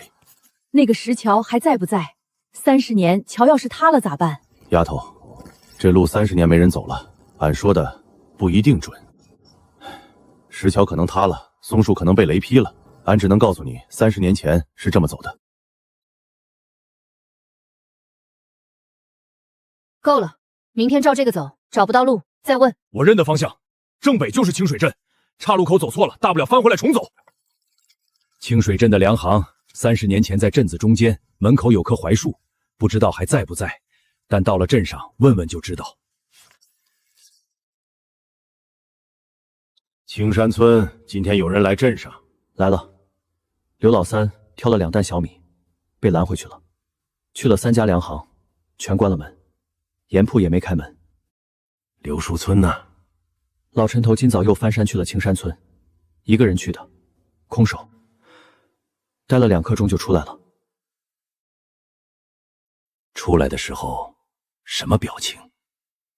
跟上次不一样，上次是慌，这次不慌了。赵掌柜，青山村已经封了，柳树村也派人去下了，差不多了吧？哼，差不多了。那外乡丫头今天被退了粮，断了盐。你猜她坐在那块石头上在想什么？她在想绕过青石镇的路怎么走。去查清水镇那边最近有没有什么动静。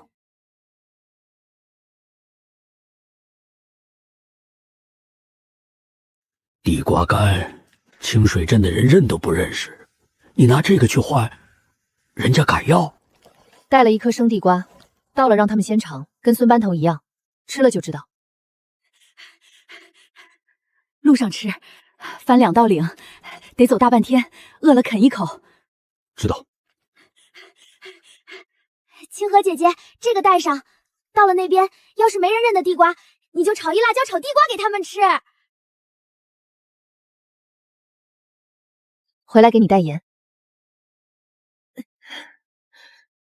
老陈头说，岔路口往右，右边这条还是那条？往北有2条。右边那条我没走过，但方向对。往北走，正北就是清水镇。路是对的，这条路30年没人走，草长满了，岔路口认不出来了，但路基还在。30年，咱们是头一个重新走通的。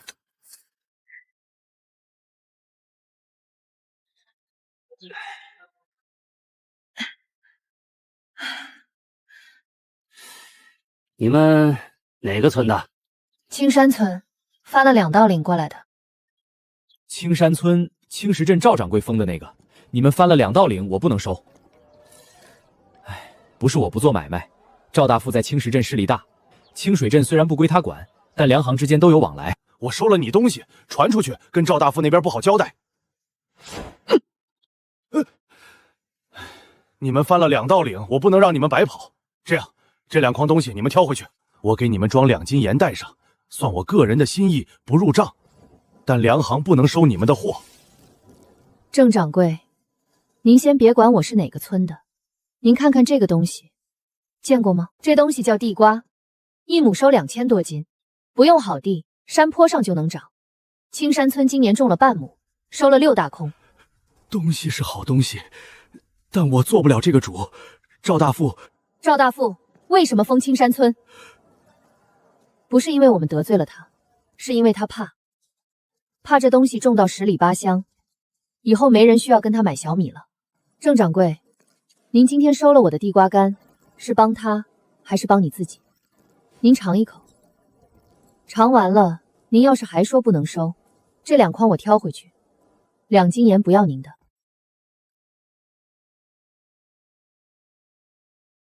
东西是好东西，但2筐我全收了，传出去不好听。这样，我收你1筐，按小米价折算，给你称1斤盐。2筐都收，另1筐折算成农具和布料，不记在粮行账上，就当是您个人买的。伙计，称2斤盐，再到后屋看看有没有新打的锄头，拿一把过来。锄头是铁匠老李打的，布是粗棉布，结实。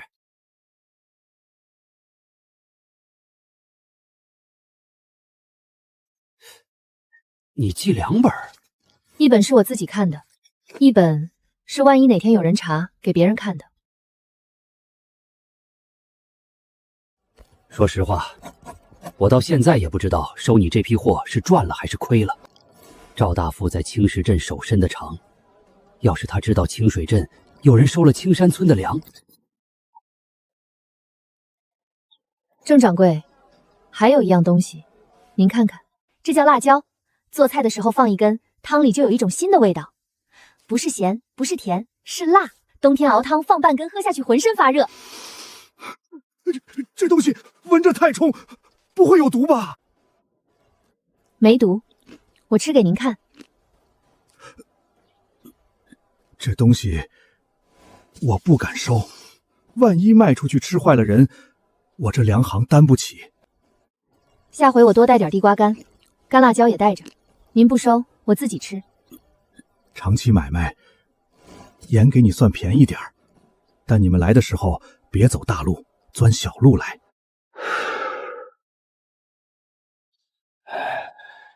回来了。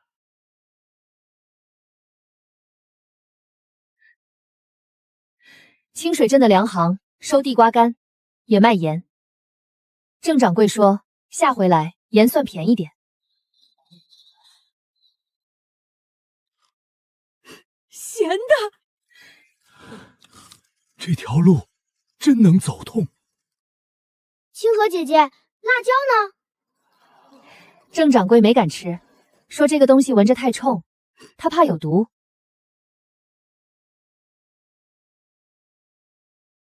清水镇正式粮行收地瓜干、换盐、农具、布料，路远1倍，走得通。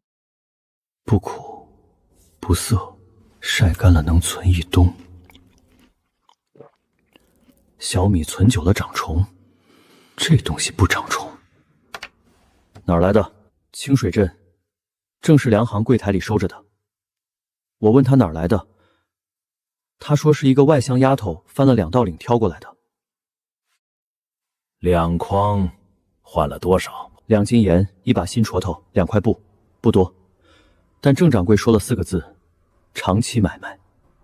封了青石镇，他往北走；封了青石镇，柳树村还去拿苗。我封一条路，他走一条路，下一步他会走到哪儿？不能再封了，封不住了。钱掌柜，县城钱有德那边最近有什么消息？钱大人那边上次妖术举报的事儿没查出结果，他也觉得脸上无光。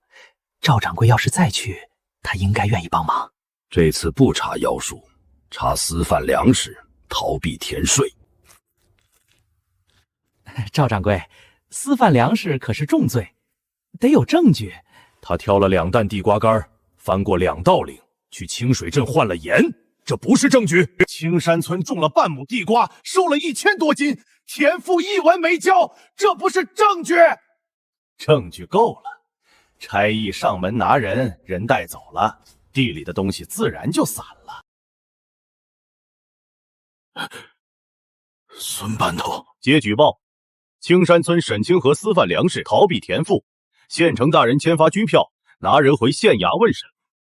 孙班头，上回你来查妖术，你自己咬了地瓜，写了非妖术。这回你说私贩粮食，你知道我们犯的是什么？是赵大富封了青石镇，不卖给我们1粒盐，我们翻了2道岭去清水镇换了2斤盐，这叫私付粮食。赵村正，拘票是县城签的，我只是来拿人。举报人是谁？匿名。上次妖术举报也是匿名，同一个匿名2次举报。孙班头，您当了10几年差，见过同一个人被匿名举报2次吗？我只管拿人，有冤到县衙说。我跟你们走，走之前让我回屋拿一样东西。走吧。不行，她一个外乡女娃进了县衙还能出来？王婶儿，地窖里的种薯别动，外间的吃完了，里间的1颗都不准动。明年开春还要育苗。我说2件事，你们记住，不用写，记在心里就行。第一，地窖里的种薯别动，外间的吃完，里间的1颗都不准动。明年开春育苗。照我之前教的做，苗床铺草木灰，盖草帘子保温。地瓜藤蔓长到1尺以上，再剪断扦插。第二，开春照常育苗，柳树村来拿苗，照样给。赵大富封的是路，没封住种子。答应过的事，不能因为我被带走了就不算。丫头，你教俺们种地瓜，种出来了。赵大富封路，你带俺们走清水镇，走出去了。这回你教俺们怎么帮你？不用帮我，记住那2件事，就是帮我。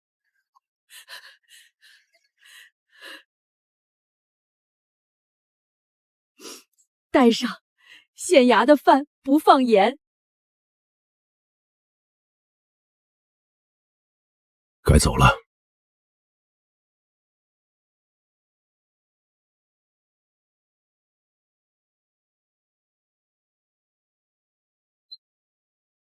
你们走了大半夜，他关在哪儿？没上家。县城说要审，我说审就审，人先别折腾。给他，县衙的饭不管饱，俺自己晒的地瓜干管饱。今天上午开堂，你们在门外等着。到了喊进去的时候，别说话，公堂上乱开口要挨板子。知道。升堂为主。堂下何人？报上名来。沈清河，现居青山村。原籍何处？原籍很远，翻了很多座山，路上遇了山崩，被青山村的猎户救了。摔下来的时候什么都不记得了，家在哪个方向都记不清了。大人，他说的山崩，去年3月确有其事。青云山那一带有山体滑坡，青山村的猎户也确实在山里捡到他的。县城钱大人提起公诉，诉青山村沈清河私贩粮食，逃避田赋。钱大人，请陈述。青山村外来女子沈清河，未经县衙批准，擅自在青山村种植异种庄稼，所收粮食未纳田费。11月初，私挑2担地瓜干翻山至清水镇贩卖，逃避田税，私贩粮食，事实清楚，请大人审断。沈清河，县城大人所诉，你可认？不认。大人，在回答指控之前，我有2件事要问。第一件，钱大人是公诉人，敢问钱大人，你是亲眼看见我私贩粮食了，还是有人向你举报？如果是有人举报，举报人是谁？为什么不敢来公堂对质？第二件，田赋苛责里有没有地瓜这一项？田赋苛责是朝廷定的，不在苛责里的不代表不用交。不在苛责里该交多少？按小米做算，还是按稻谷做算？谁定的标准？什么时候公示的？田赋征收，有苛责才有标准，有标准才有税额。苛责里没有地瓜，连税额都没有，民女逃的是什么赋？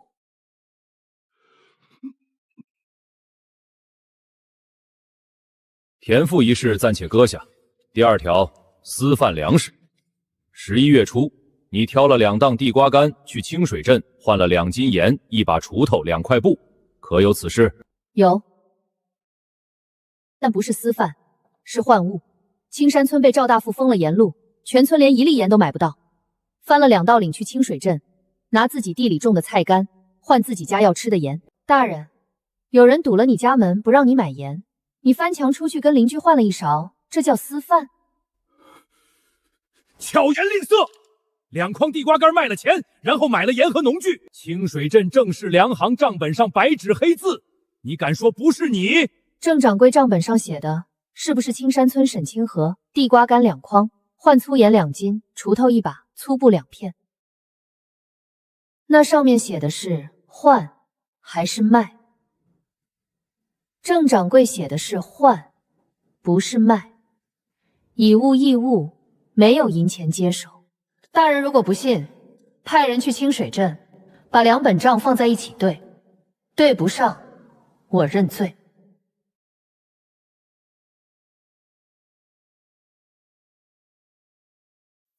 田赋苛责里没有地瓜，这一条本官认可。私贩粮食，诉状称你私贩，但你挑的是菜干，换的是盐，以物易物，无银钱流通，证据不足。大人，就算田赋苛责里没有地瓜，就算清水镇是换物，他种了半亩地瓜，收了1000多斤，1文钱的税都没交过，这账怎么算？钱大人，苛责里没有的作物，你让本官怎么算？按什么标准算？大人，苛责里没有地瓜的标准，民女自己定了一个，按小米折粮的比例，地瓜1亩折多少粮，该交多少税，民女都照着这个标准算了。这是我的账本，从种下去那天就开始记的，每一笔种植记录，每一次换物交易，每1亩折粮的田赋，都在上面，不是今天才补的。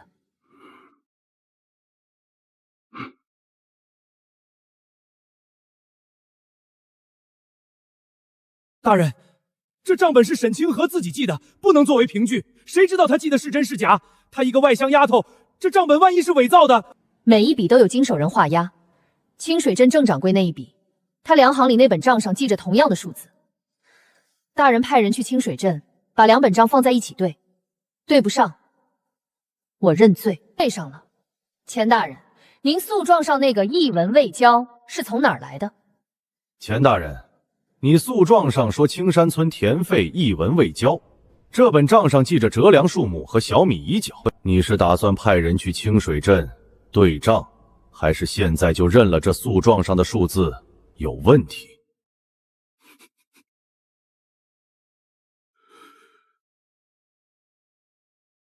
本案审结，青山村沈清河私贩粮食，查无实据，逃避田费，缺乏证据，当堂释放。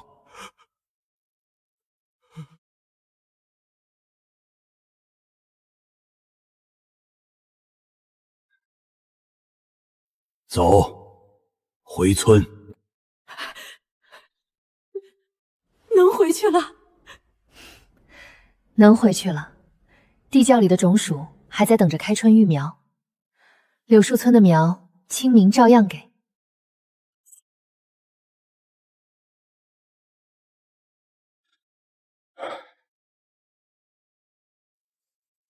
判了，判了，无罪释放。钱有德呢？知县让他派人去清水镇对账，他没敢接话。账本一翻开，他就没再开口了。这个女人不能再用官府对付了，那用什么？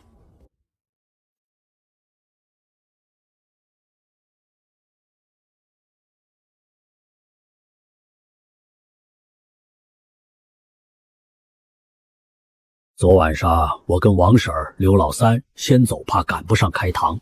这帮人今早天不两出的村门刚到。清河姐姐，你出来了！俺们走了好远，石头叔挑着担簪簪子走最前面，到了县衙门口，说堂还没散。地窖里的种烧还在不在？在，窖门关得严严的，俺路过看过了。狗蛋昨天缠了俺一晚上，清河姐姐啥时候回来？俺说快了，她说不行，得亲自来看。娘，你别说了。俺就说没事儿，清者自清。那账本一翻，谁还敢说你逃税？在里头睡了一夜柴房，别的倒没什么，就是柴房没窗户，闷。行了行了，出来了就别提柴房。走走走，你来了半年，连县城都没逛过，今天正好赶集。人都齐了，走吧。趁天还早，带清河逛逛。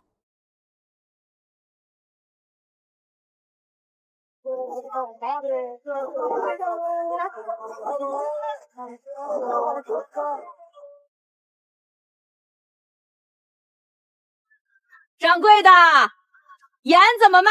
粗盐30文一斤，细盐50文。细盐得从府城调，小店没有现货。30文一斤，俺们在清水镇一筐地瓜干换了2斤盐，还搭了把锄头。你这价……地瓜干？啥是地瓜？俺们村自个儿种的新庄稼，1亩收3000斤，你没见过？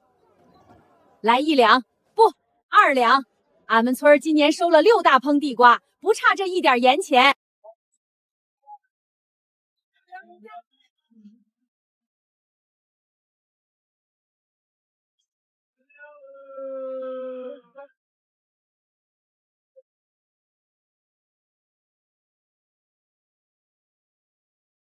2串。啊，这个贵不贵？不贵，咬一口。清河姐，你也尝尝。好吃，麦芽糖熬的。姑娘识货，麦芽糖熬的，这糖贵，小本买卖用不起。清河姐，咱们村不是有地瓜吗？地瓜也能熬糖吧？能，不过熬出来的是饴糖，软的。做糖葫芦得用蔗糖，但饴糖能做别的，糖瓜、糖饼、蘸年糕都行。那明年收了地瓜，不光换盐，还能熬糖卖。掌柜的，今年小米啥价收？比往年低了快20%，赵大富还在压价。明年咱们村不卖小米了，改卖地瓜干。听说了吗？今早县衙开堂，审的是青山村的事儿。青山村，就那个种出3000斤1亩的村子。对，被告的是个外乡丫头，赵大富告她私贩粮食。你猜怎么着？那丫头在公堂上掏出一本账本，把县城问的一句话都说不出来，无罪释放。县城都被问住了，这丫头什么来头？钱有德，你在青石县当县城几年了？12年。12年。你经手的田赋卷宗，本官翻了最近3年的，有20笔征收数目和粮行账目对不上，差额折银300两出头。公堂上本官给了你台阶，让你派人去清水镇对账，你不接，那本官在后堂问你，赵大富每年给你多少？这20几笔有问题的卷宗，本官可以呈送府衙，府衙怎么判，你心里有数。大人，罪原认了，请大人从轻发落。你当了12年县城，除了收赵大富的钱，你也办过正事。上回治水患，你在地上守了3天3夜，本官念这一点，不送你上府衙。但县城之职，你自己辞了，3日之内把辞呈交到案前，自己回家种地吧。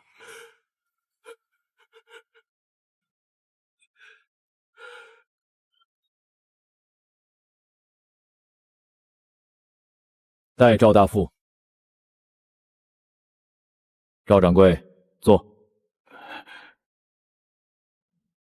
钱有德已经招了，这些年你给他送了多少银子，他替你做了多少事。你诬告青山村沈清河的事儿，按律反做，本官判你罚银500两，3日之内缴清。认。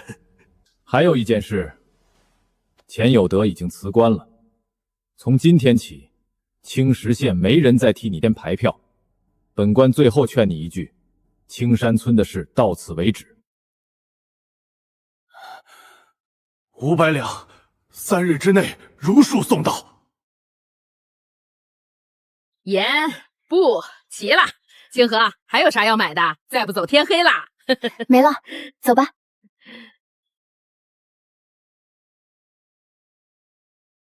沈姑娘，你们要走了？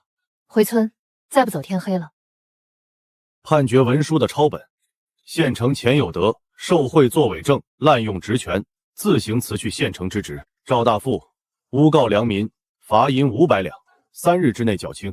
县城革职了，赵大富罚了500两。500两，知县说了，再有下一次，不罚银，直接收监。老夫活了60年，头一回看见种地的把收粮的告倒了。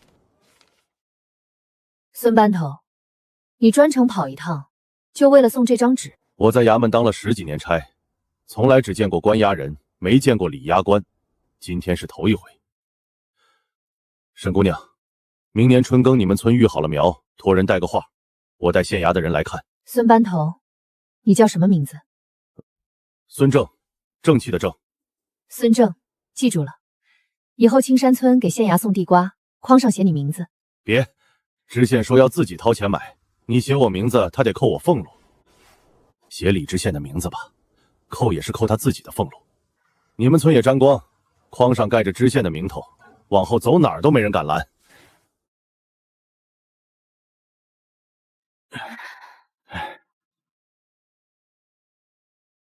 今天在公堂上，你把那本账本掏出来的时候，老夫站在门口看着，钱有德那张脸。赵叔，半年前您把荒地给我的时候，有没有想过会有今天？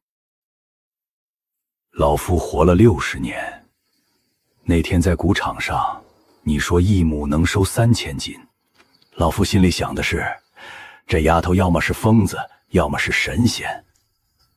后来发现都不是，就是个种地的，比谁都懂种地。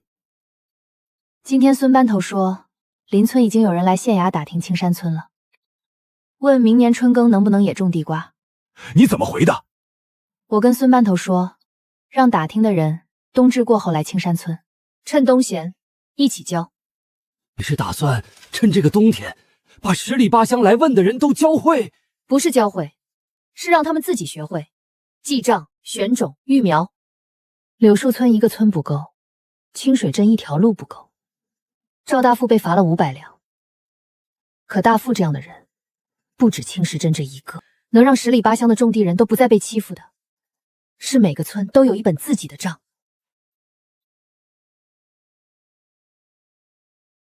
冬至开堂，老夫去通知各村。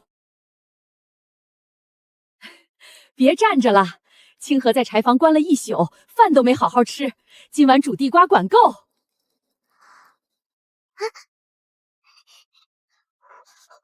清河姐姐，第一个给你。好吃。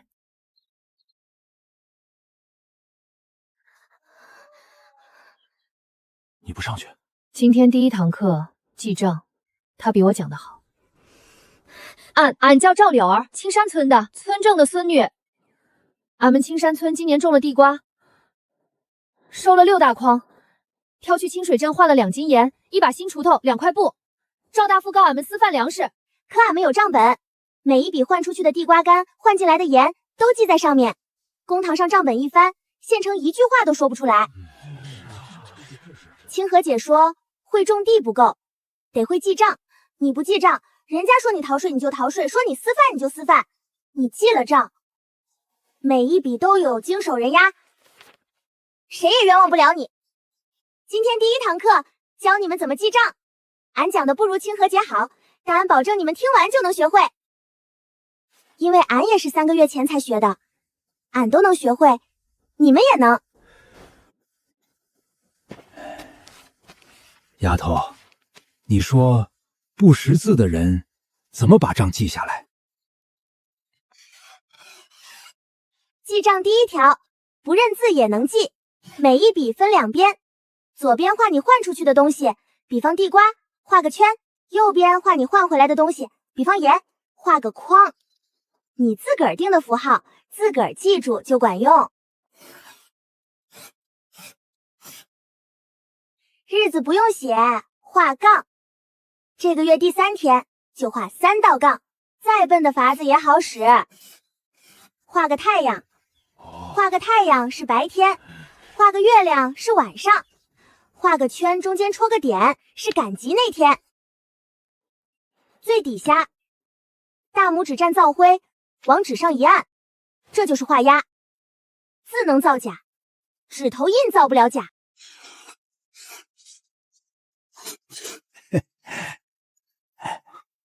种了20年地，头一回有人教俺记账，不是写字，是画圈，俺学得会。圈不用圆，框不用方。你看俺3个月前画的。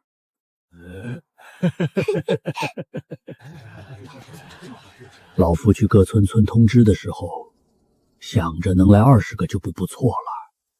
今早来了57个。阿刘讲的比我好，我讲他们听不懂，他讲他们点头。你是在用脑子讲，他是用自己走过的路在讲。沤肥的关键不是堆得越多越好，是空气，不能压太实，压太实了里面的微生物憋死了，沤不熟；也不能太松，太松了温度上不去。熟了，颜色深褐，闻着是土腥味，不臭。沤熟了的肥施进地里，明年开春土是松的，没沤熟的烧根。刘老三，听说你头回挖坑挖在灶房边上，熏了全村一宿。有啥好笑的？俺铺了6层，层数比谁挖的都多，就是忘了问坑该挖在哪儿。刘三叔的坑是挖错了地方，但他的坑挖的最标准，4尺长，3尺宽，2尺深，1分不差。你们回去挖沤肥坑，尺寸照他的来。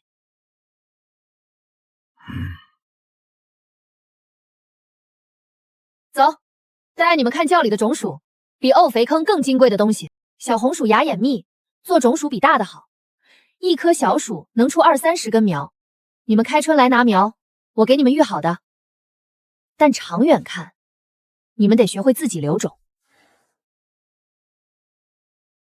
鸡蛋大的比拳头大的强。对，小的做种，大的好吃，所以收的时候就得分开，做种的和做吃的分开存，别等开春再挑，那时候挑不出来了。进了窖的种株不能乱翻，翻一回伤一批，存到开春1筐都不能少。石头哥，俺们村没有地窖咋办？挖，找背风向阳的坡角，跟俺们村这个一样，靠墙那面最暖的地方放种薯，门口留通风口，天冷了用草帘子堵上。不懂就来青山村问我。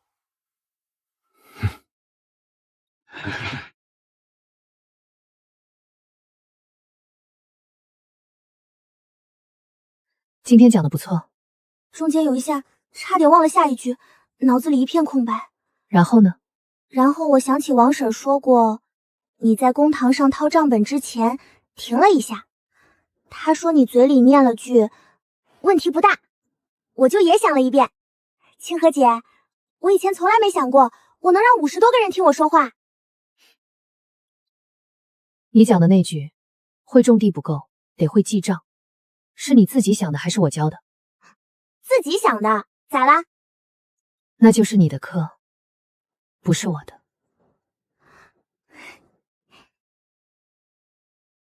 丫头，你教的记账法子，俺回去先教俺们村的人。开春再来学育苗，清明节来拿苗，俺带着柳树村全村的人来。讲得不错，你爹老夫的儿子要是还活着，今天能看到。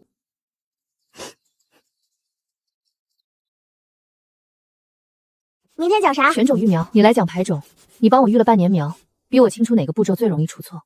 行。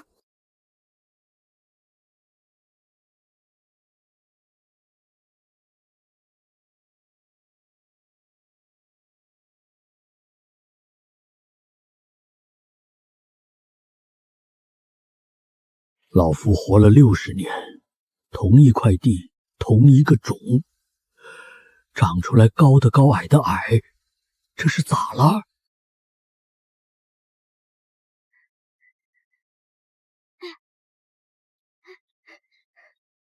清河姐姐，去年的玉米不是这样的，去年每一株都一样高。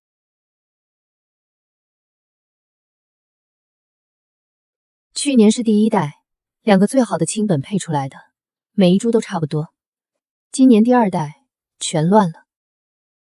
今年是第2代，去年那10几束最好的，它们的后代开始变了，高的、矮的，早的、晚的，紫干的、绿干的，全都分开了。那这还留不留？留，不但要留，还要从里面挑最好的。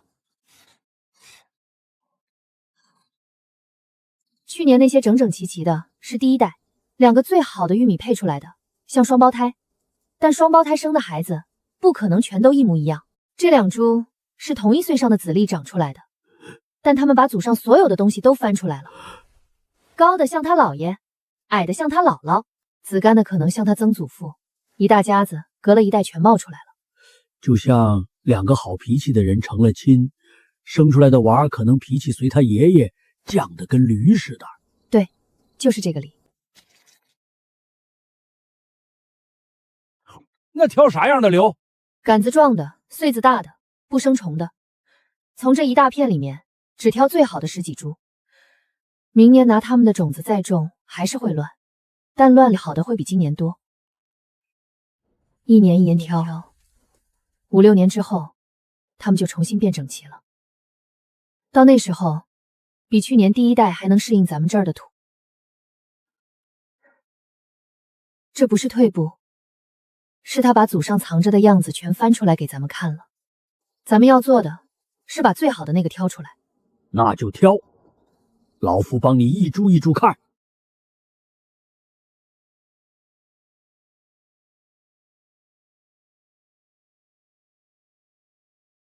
这批再过几天就能剪了，格子上给每个村单独留一页，领了多少苗，哪天领的，谁画了押，都记清楚。早留好啦，1个村1页。沈姑娘，俺们村的小米苗上全是虫子。粘虫已经换过2次皮了，再不动手，手至3天之内整片地啃光。你们村的地离水源多远？不远，地头就有水沟。回去告诉老陈头3件事：第一，地头挖一条浅沟，沟里撒皂硼灰，虫子爬不过灰；第二，草木灰拌细土，趁早上有露水的时候撒在叶子上，灰粘住了虫子就啃不动；第三，阿柳去灶房梁上拿那个小布袋，去年冬天磨的苦参根和辣椒籽磨的粉。这个泡水，1碗粉泡1桶水，搅匀了撒在叶子上，粘虫闻了这个味道就不吃了。等一下，你们村是所有人地里都长了，还是只有几块地？有几家听你的，冬学回去就在地头挖了灰沟，备了草木灰。那几家的地里虫子少了一大半，另外几家说去年没挖沟也没长虫，今年也不会长，就没弄。他们家的地里虫子铺满了。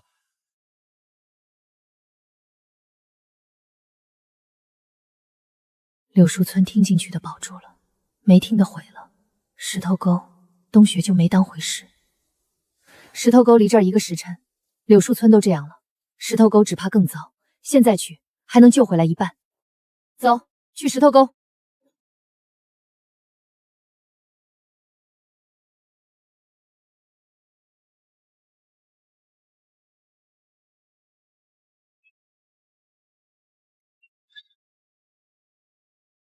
你说挖沟，俺没挖；你说撒灰，俺嫌麻烦；你说苦生泡水撒叶子，俺想着去年没弄，不也过来了？挖沟、撒灰、泡药水，3件事加起来费不了半天，省了这半天，1季的收成就没了。还来得及吗？沟现在挖，灰现在撒，药水现在就泡。能救回来一半，剩下的看天。柳树村按你说的做了，虫子少了一大半，石头沟没做，今天才开始挖沟。一条田地两边，听你的和没听你的，差了一整季的收成。去年冬天教了57个人，回去真照着做的不到一半，剩下的要么嫌麻烦，要么觉得去年没事，今年也不会有事。等虫子来了再动手，晚了。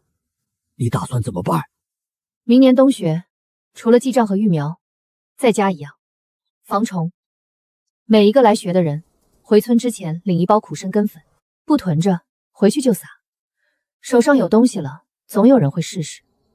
你是怕还有人觉得去年没事儿？不是怕，是知道一定会有。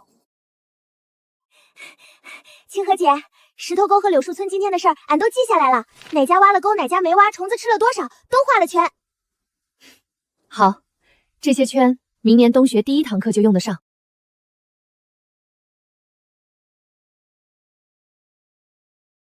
你在看啥？这水自己走的？对啊，清河姐姐弄的，顺着坡走就行了，不用人挑。顺山势走，一级一级，不用一道闸门，全仗地势高低。你也认识清河姐姐？不认识，但我大概知道她是个什么样的人了。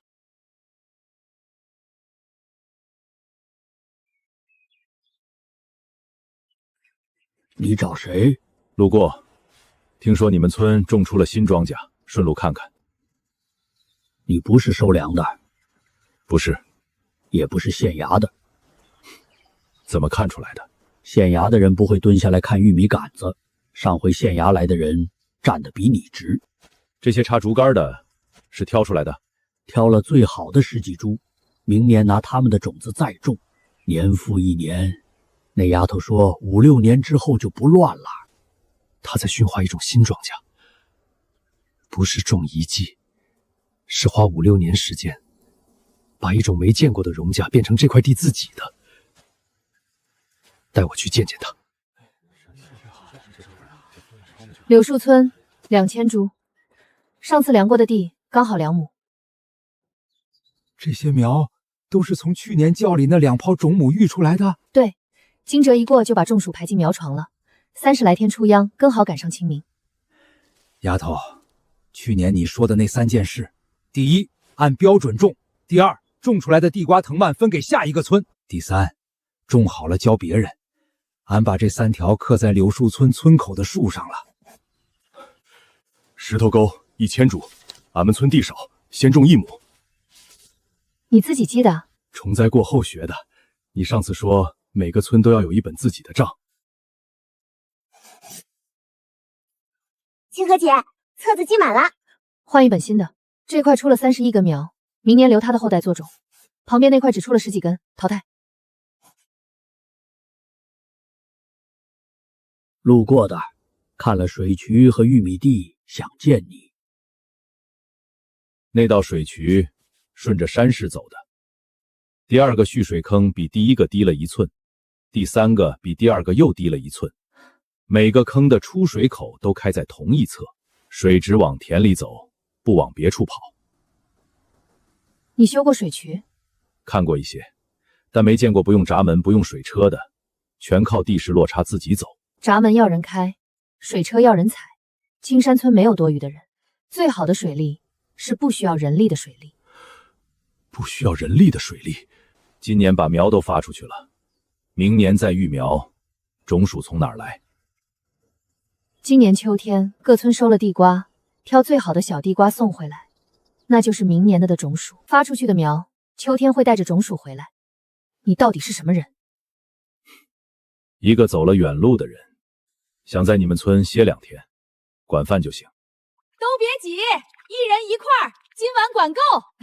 尝尝，去年可没这么大方，去年就6大筐，省着吃才熬过一冬。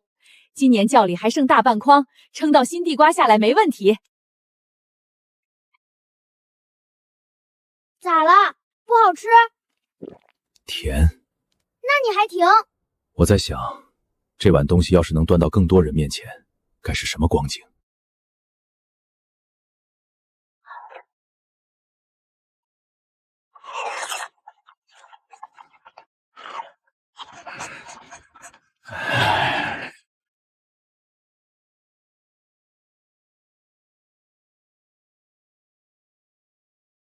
你在看什么？我在看，从这里到府城要走几天？官道的话，3天。3天。翻山的话呢？那得看翻哪座山。今天该看的都看了，只有一件事想问你。你问。如果有人请你去更大的地方，不是青山村，不是一个县，是能教成千上万个种地人的地方，你去不去？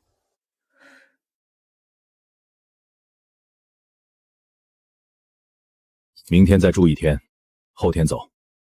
你慢慢想，不着急，但你最好想清楚。想了一夜。你问的不是小事情，你说的地方不是青山村，不是一个县，是成千上万个种地人。所以呢？所以我在想，你凭什么能兑现这句话？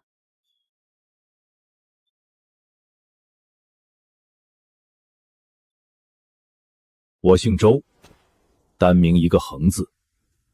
本府知府，管着青石县在内7个县。这3天我看够了，水渠不用人挑，我修了20年水利，没见过。玉米第2年就敢选种驯化，我管了6年田赋，没听过。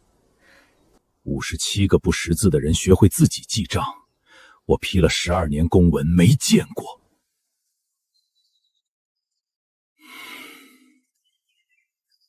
那张委任状是空的，我不逼你，但我想让你知道，这不是一个路过的客人在说客气话，这是本府知府在请人。你今天不藏着掖着了？不藏了。我姓周，单名一个横字，本府知府。知府是啥？比县太爷还大。周大人，1年多前县衙也来过一个调查的人，后来他被抓进了牢里。我知道，钱有德诬告，李文正公堂翻案。你知道就好，那你也该知道，我们村的人不信衙门。钱有德辞官之后，李文正把案子卷宗呈到了府衙，每一页我都看了，种植记录、交易账本、田费收据。我看完之后做了一件事。什么？我翻出了青石县3年田赋卷宗，才发现钱有德经手的账目有20几笔对不上。我不是来查你们村的，是你们村让我查了自己衙门里的账。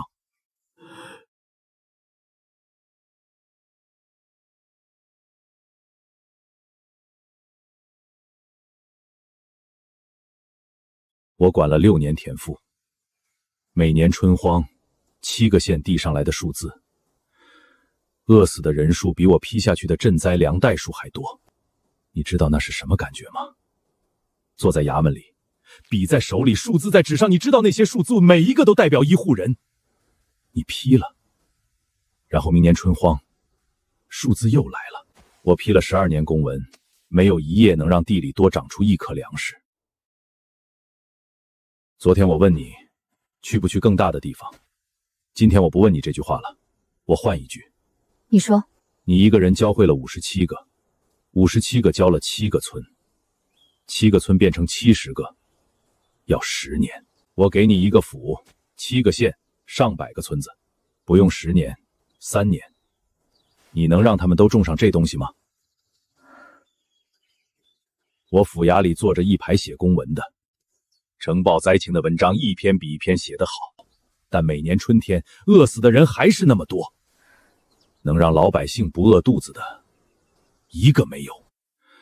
你不是来替我写公文的，你是来让那些写公文的以后没东西可写的。试试看。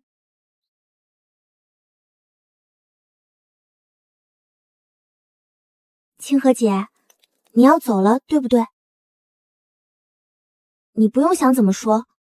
今天早上那个大人的表情，跟赵长山爷爷当初决定把荒地给你的时候一模一样。那是找到了对的人的表情。这是去年的账，第1页是你教我画的第1个圈，最后1页是昨天柳树村里描的画押。这是新的，还没用。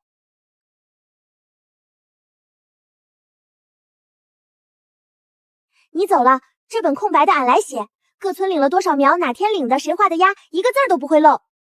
阿柳，你跟不跟我走？你问晚了，俺行李都收好了。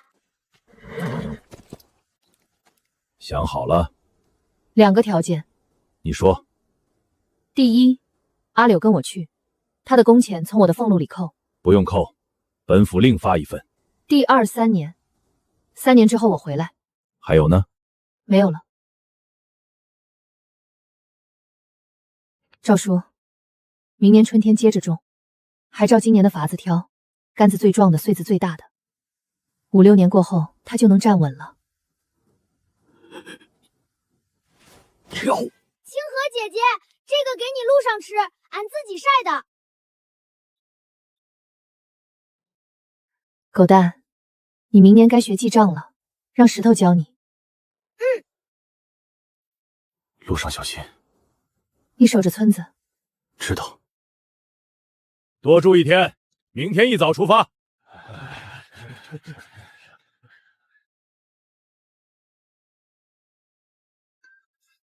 确定了？明天走。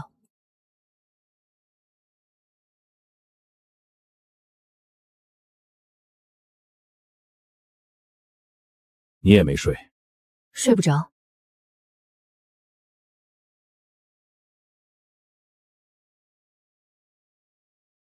这是什么？推广站，青山村是第一个，柳树村第二个。老陈头已经把3条规矩刻在树上了。石头沟第3个，虫灾过后他们学会了记账，每个乡设一个站，站里的人不是官，是种地的人，各村挑阿柳这样的。昨天我答应你的时候，想的是这样，我去府城，教府城周围的村子。后来我在谷场做了一夜，我发现不对。哪里不对？我在青山村能做成这些事，不是我有多大的本事，是我在这里苗床一块一块看过，水渠一节一节盯着挖的，领苗的人一个一个在我面前按的手印。去了府城，谁来做？做衙门里发文。我不去府城了，但地瓜可以走出去，建推广站，每个乡一个，站长从当地村子选，我定期去巡。3年，7个县每个乡都有一个。7个县，每个县算5个乡，35个站。35个站就要35个阿柳，你上哪儿找？不是找，是种。地瓜不是一株长满一块地，是一株藤切成几段，一段插进土里，自己生根。柳树村的老陈头已经在教下一个村了，石头沟那个画歪圈的汉子在教他们全村人记账。阿柳能替我站在57个人面前讲课，这些人就是剪下来的藤，每个站放一个，他们自己会生根。我本来要给你一个府，你给我拿回来了35个站。第1个站建在哪儿？青山村，阿柳留在这里当站长。第2件事，各推广站的地瓜藤苗从哪儿来？青山村育苗，统一供苗，跟今年清明一样，各村来领，领苗的人画押。第3件事，你住哪儿？青山村，这里是我的根，每个站我定期去，去的路上教，回来的路上看。天快亮了，你回去睡一会儿。你还没回答我。赈灾粮我批过，水渠我修过，贪官我革过，画方框头一回，就这么办。赵叔，我不去府城了。那个周大人撤了你的差？没有，我跟他提了个新方案，不去府城，在各乡建推广站。青山村是第1个站，阿柳当站长。那你自己呢？我留在村里，定期去各站巡，教完了就回来。老夫活了60年，头一次看见有人把官辞了，回来种地。清河姐，不去府城了？不去了，但你的差事没变。青山村推广站，你是站长。那俺现在干啥？把黑板擦干净，今天有新东西要写。青山村是中心站，负责育苗、培训、管账。往外6个村，每村1个分站。分站的站长从各自村里选，东学的最好的那个。柳树村站长是老陈头，他已经开始在教下一个村了。石头沟站长是那个画歪圈的汉子，虫灾过后他第1个拿起锄头挖沟，现在全村都跟着他记了账。每个站的站长要做3件事：第1，管好自己的苗床；第2，记好每一笔进出账；第3，教会下一个村。这不就是你说的那3条规矩，刻在柳树村树上那3条？对，不要钱，按标准种，种好了教别人。1年前是柳树村1个村的规矩，现在是整个县。府衙拨银，每个站每年50两，买农具、修苗堂、印册子。但有一件事，府衙不做，选站长，沈清河自己选，选错了，选的不好，府衙不认。选不错，站长不是选出来的，是种出来的。我当了6年知府，请过师爷，请过治水的工匠，你是头一个，我请了，没请动。我没说不来，只是换了个办法。什么办法？你在府城批公文，我在村里种地瓜，种出来了，公文就没东西可写了。秋收之后，我来巡站。沈清河，那张委任的牌票名字还空着，你哪天改主意了，自己填。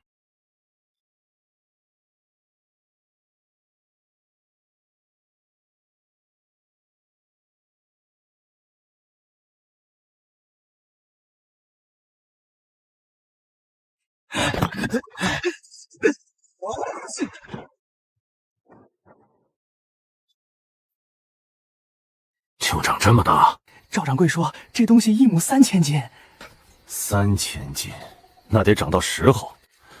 现在才8月。下一站柳树村，天亮前3处全卸了。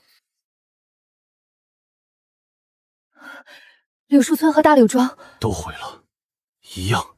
3个月，天天巡，后半夜就那1个时辰没看住。8月，选在8月。选在8月动手。这人知道地瓜的生长期，知道现在红薯才鸡蛋大，知道再过1个多月就能收。方圆几10里，除了咱们推广站的人，只有1个人盯着青山村的庄稼盯了2年，每一季育苗、移植、收获，他都在村口高图上看着。赵大富现在毁了庄稼，我们就得回去买他的粮。3处，忙活了1宿，按你说的，藤苗全拔了，一株没剩，一株没剩。就是这个时候，再过1个月他就收了。现在毁了，他只能收一堆鸡蛋大的小红薯。赵掌柜，你把他的庄稼摸得比种地的人还清楚，花这么多银子，就为了让他少吃几口。我看了他2年，他什么时候种，什么时候收，每一季我都记着。现在是8月，再过1个多月他就收了。1亩3000斤，7个村种了半年的地瓜全毁了，他们拿什么过冬？他们会来买我的粮，到时候价钱我说了算。那剩下的4个站，青山村的田毁了，别的站就撑不住，但巡夜的人盯得紧。你们等2天，巡夜的人也会累。柳树村藤苗全毁了，一株没剩。石头沟也是，红薯才鸡蛋大，全废了。大柳庄一样，后半夜的事。赵大富，他选8月，因为他知道再过1个多月就收了。现在毁了，补种来不及，这一季的收成就没了。剩下4个站怎么办？今晚开始，每个站2个人巡夜。张石头，教你们布置陷阱。他还会来？他的目标是青山村，青山村的田毁了，他就等着我们饿肚子，回去买他的粮。一个一个教，学会了回去照着布。张石头忙了1下午了。他打了10年猎，教这个顺手。1年多前，县衙来人查妖术，你让孙班头咬了地瓜。这次来的是山贼，你让张石头教他们下套子。上次是纸上的事，这次是地里的事。赵大富还会来？他请山贼的钱，是他最后的本钱。他挑8月下手，就是要让7个村颗粒无收。到时候我们没粮，只能找他买。价钱他说了算，他把什么都算到了，没算到张石头是猎户。万一他真来了呢？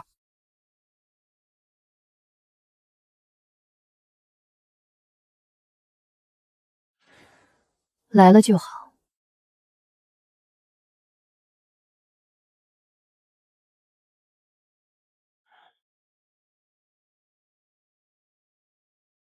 别动，别动，地上全是。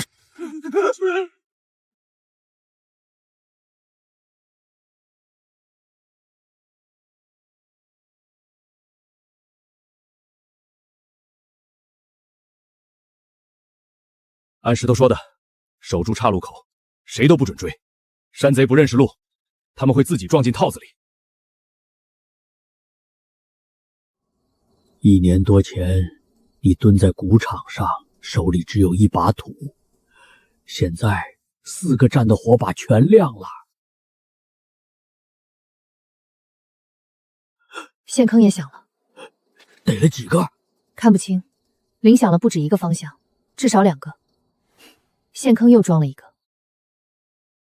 张石头说那个陷坑够装2个人，他们跑不了。从来路退，我数到3。头，来路上全是铃，铃已经响了，他们知道我们在哪儿，待在原地才是等死。1、2。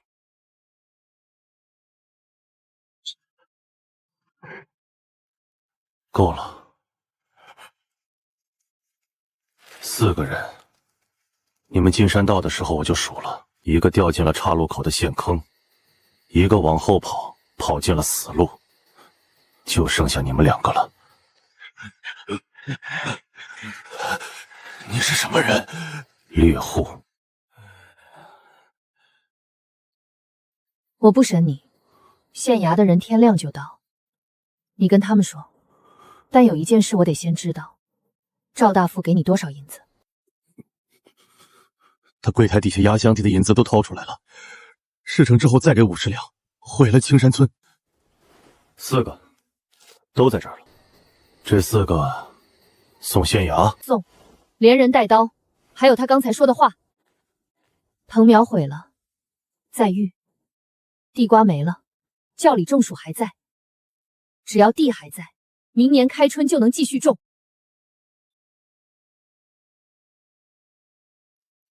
掌柜的，县衙那边有动静，火把好几根。不可能，李文正不会半夜。不是升堂，火把往我们这个方向来了。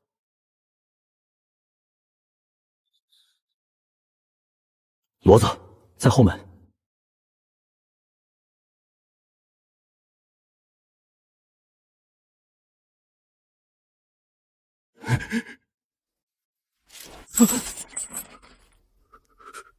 谁？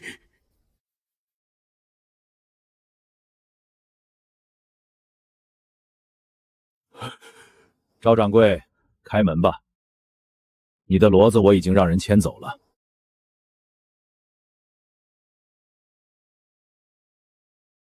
你的山贼在青山村全被抓了，4个，1个没跑掉。山贼头目把你供出来了，付了多少银子，下一步回哪儿，全说了。周大人，青山村的田你去看过吗？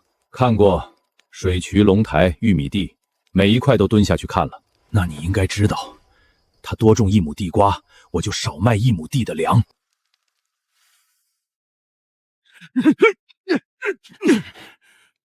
明天一早，公堂上说清楚。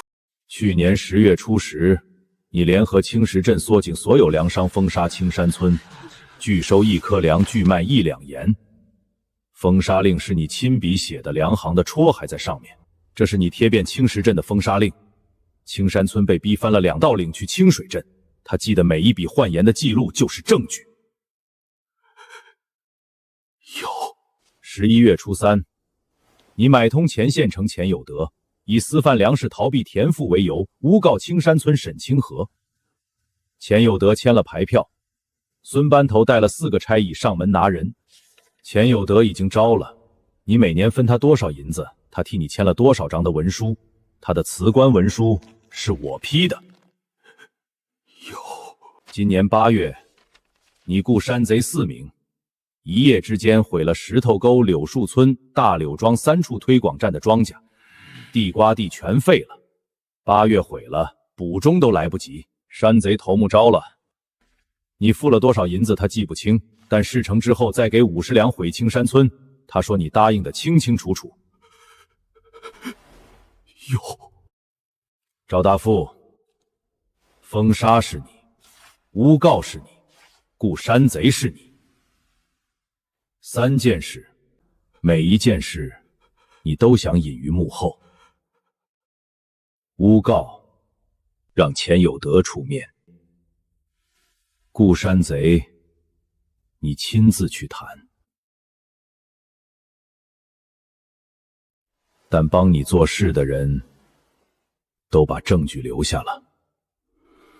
封杀令上盖着你自己梁行的戳，钱有德按了手印，山贼头目招了供。你知道你是怎么输的吗？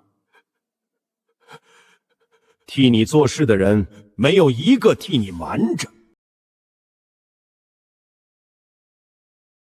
周大人，这是第4样。红薯只有鸡蛋大，再长1个多月，这一株能收到拳头大。3处推广站，几千株藤全没了。他不是在毁庄稼，他是在断3个村的口粮。你站在村口高地上看了我快2年，每一季育苗，每一茬收获，你都记着。你比种地的人还清楚这地瓜什么时候最经不起毁，但你漏了一样。你一直在看庄稼，你没看人。你雇了山贼，没算到村里有猎户；你买通县城，没算到他会画秧招供。赵大富，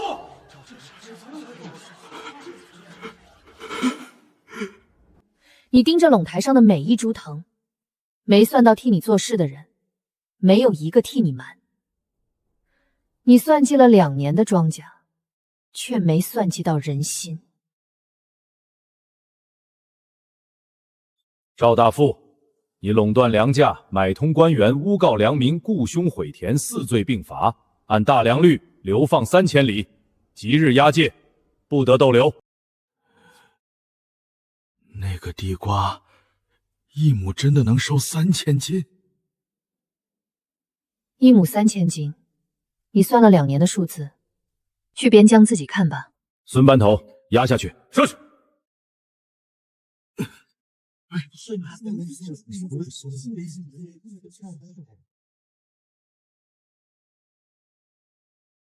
赵掌柜，1年多前，你第一次骑骡子来青山村，停在村口高篱上，你在看我的龙台。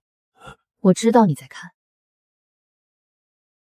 你在村口高地上站了快2年，我种什么你看什么，我收什么你记什么。但你算来算去，算的都是庄稼。边疆的地比青山村荒，到了那边，试试种地瓜吧。不用好地，山坡上就能长，1亩3000斤。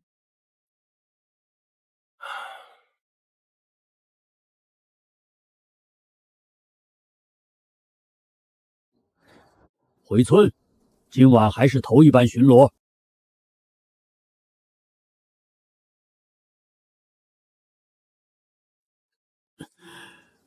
人都到齐了，各县推广站的站长一个没少。老陈头来了。来了，驴车上一麻袋账本，柳树村去年1整年的进出账，每一页都画了押。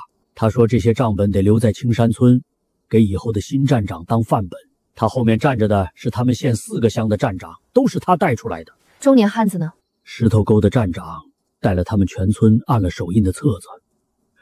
他们县来了3个乡，今年来的人比冬雪那年翻了1倍。7个县，每个县来了好几个乡。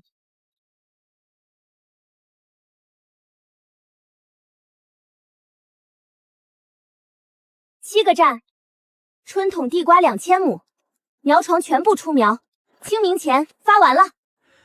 柳树村去年8月庄稼全毁了，鸡蛋大的小薯存不住，全分给各家吃了。种薯是青山村补的，今年春耕扩到100亩，我们县4个乡苗床全部出秧。石头沟去年也毁了，抢出来的小薯存不住，全吃了。我们县3个乡今年春耕全恢复了。1年前，俺在这谷场上画的第1个圈，比谁都歪。清河姑娘说，圈不用圆，自己认得就管用。清河姐姐，第1个给你，俺现在会记账了。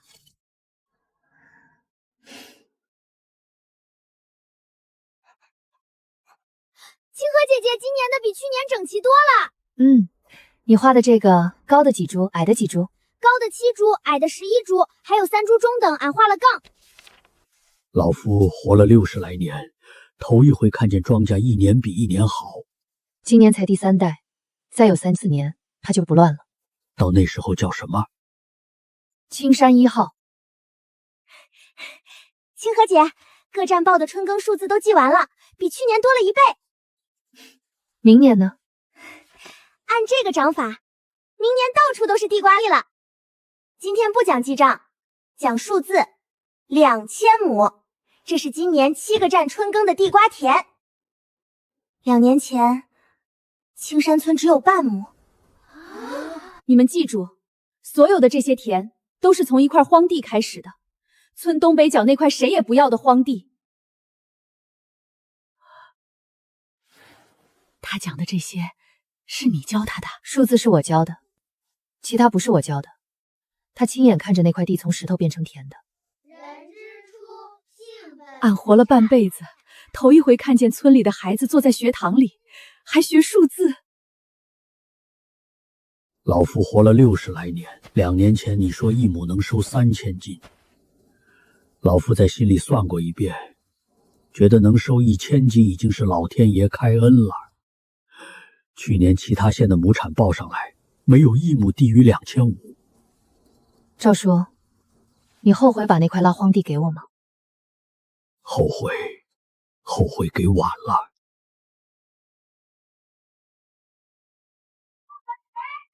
全画歪了算不算？阿柳，算。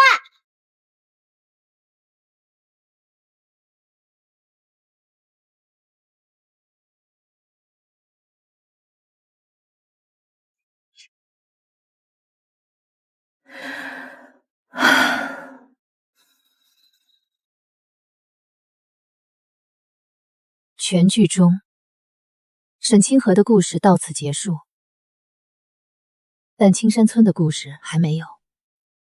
每年清明，领苗的人还会翻过山过来，阿柳还会在黑板上画圈，赵长山还会拄着锄头巡夜，狗蛋明年要接阿柳的班，教新来的孩子画圈。玉米还在田里长，再有3、4年，他就能在这块地上站稳了。到那时候，叫青山1号。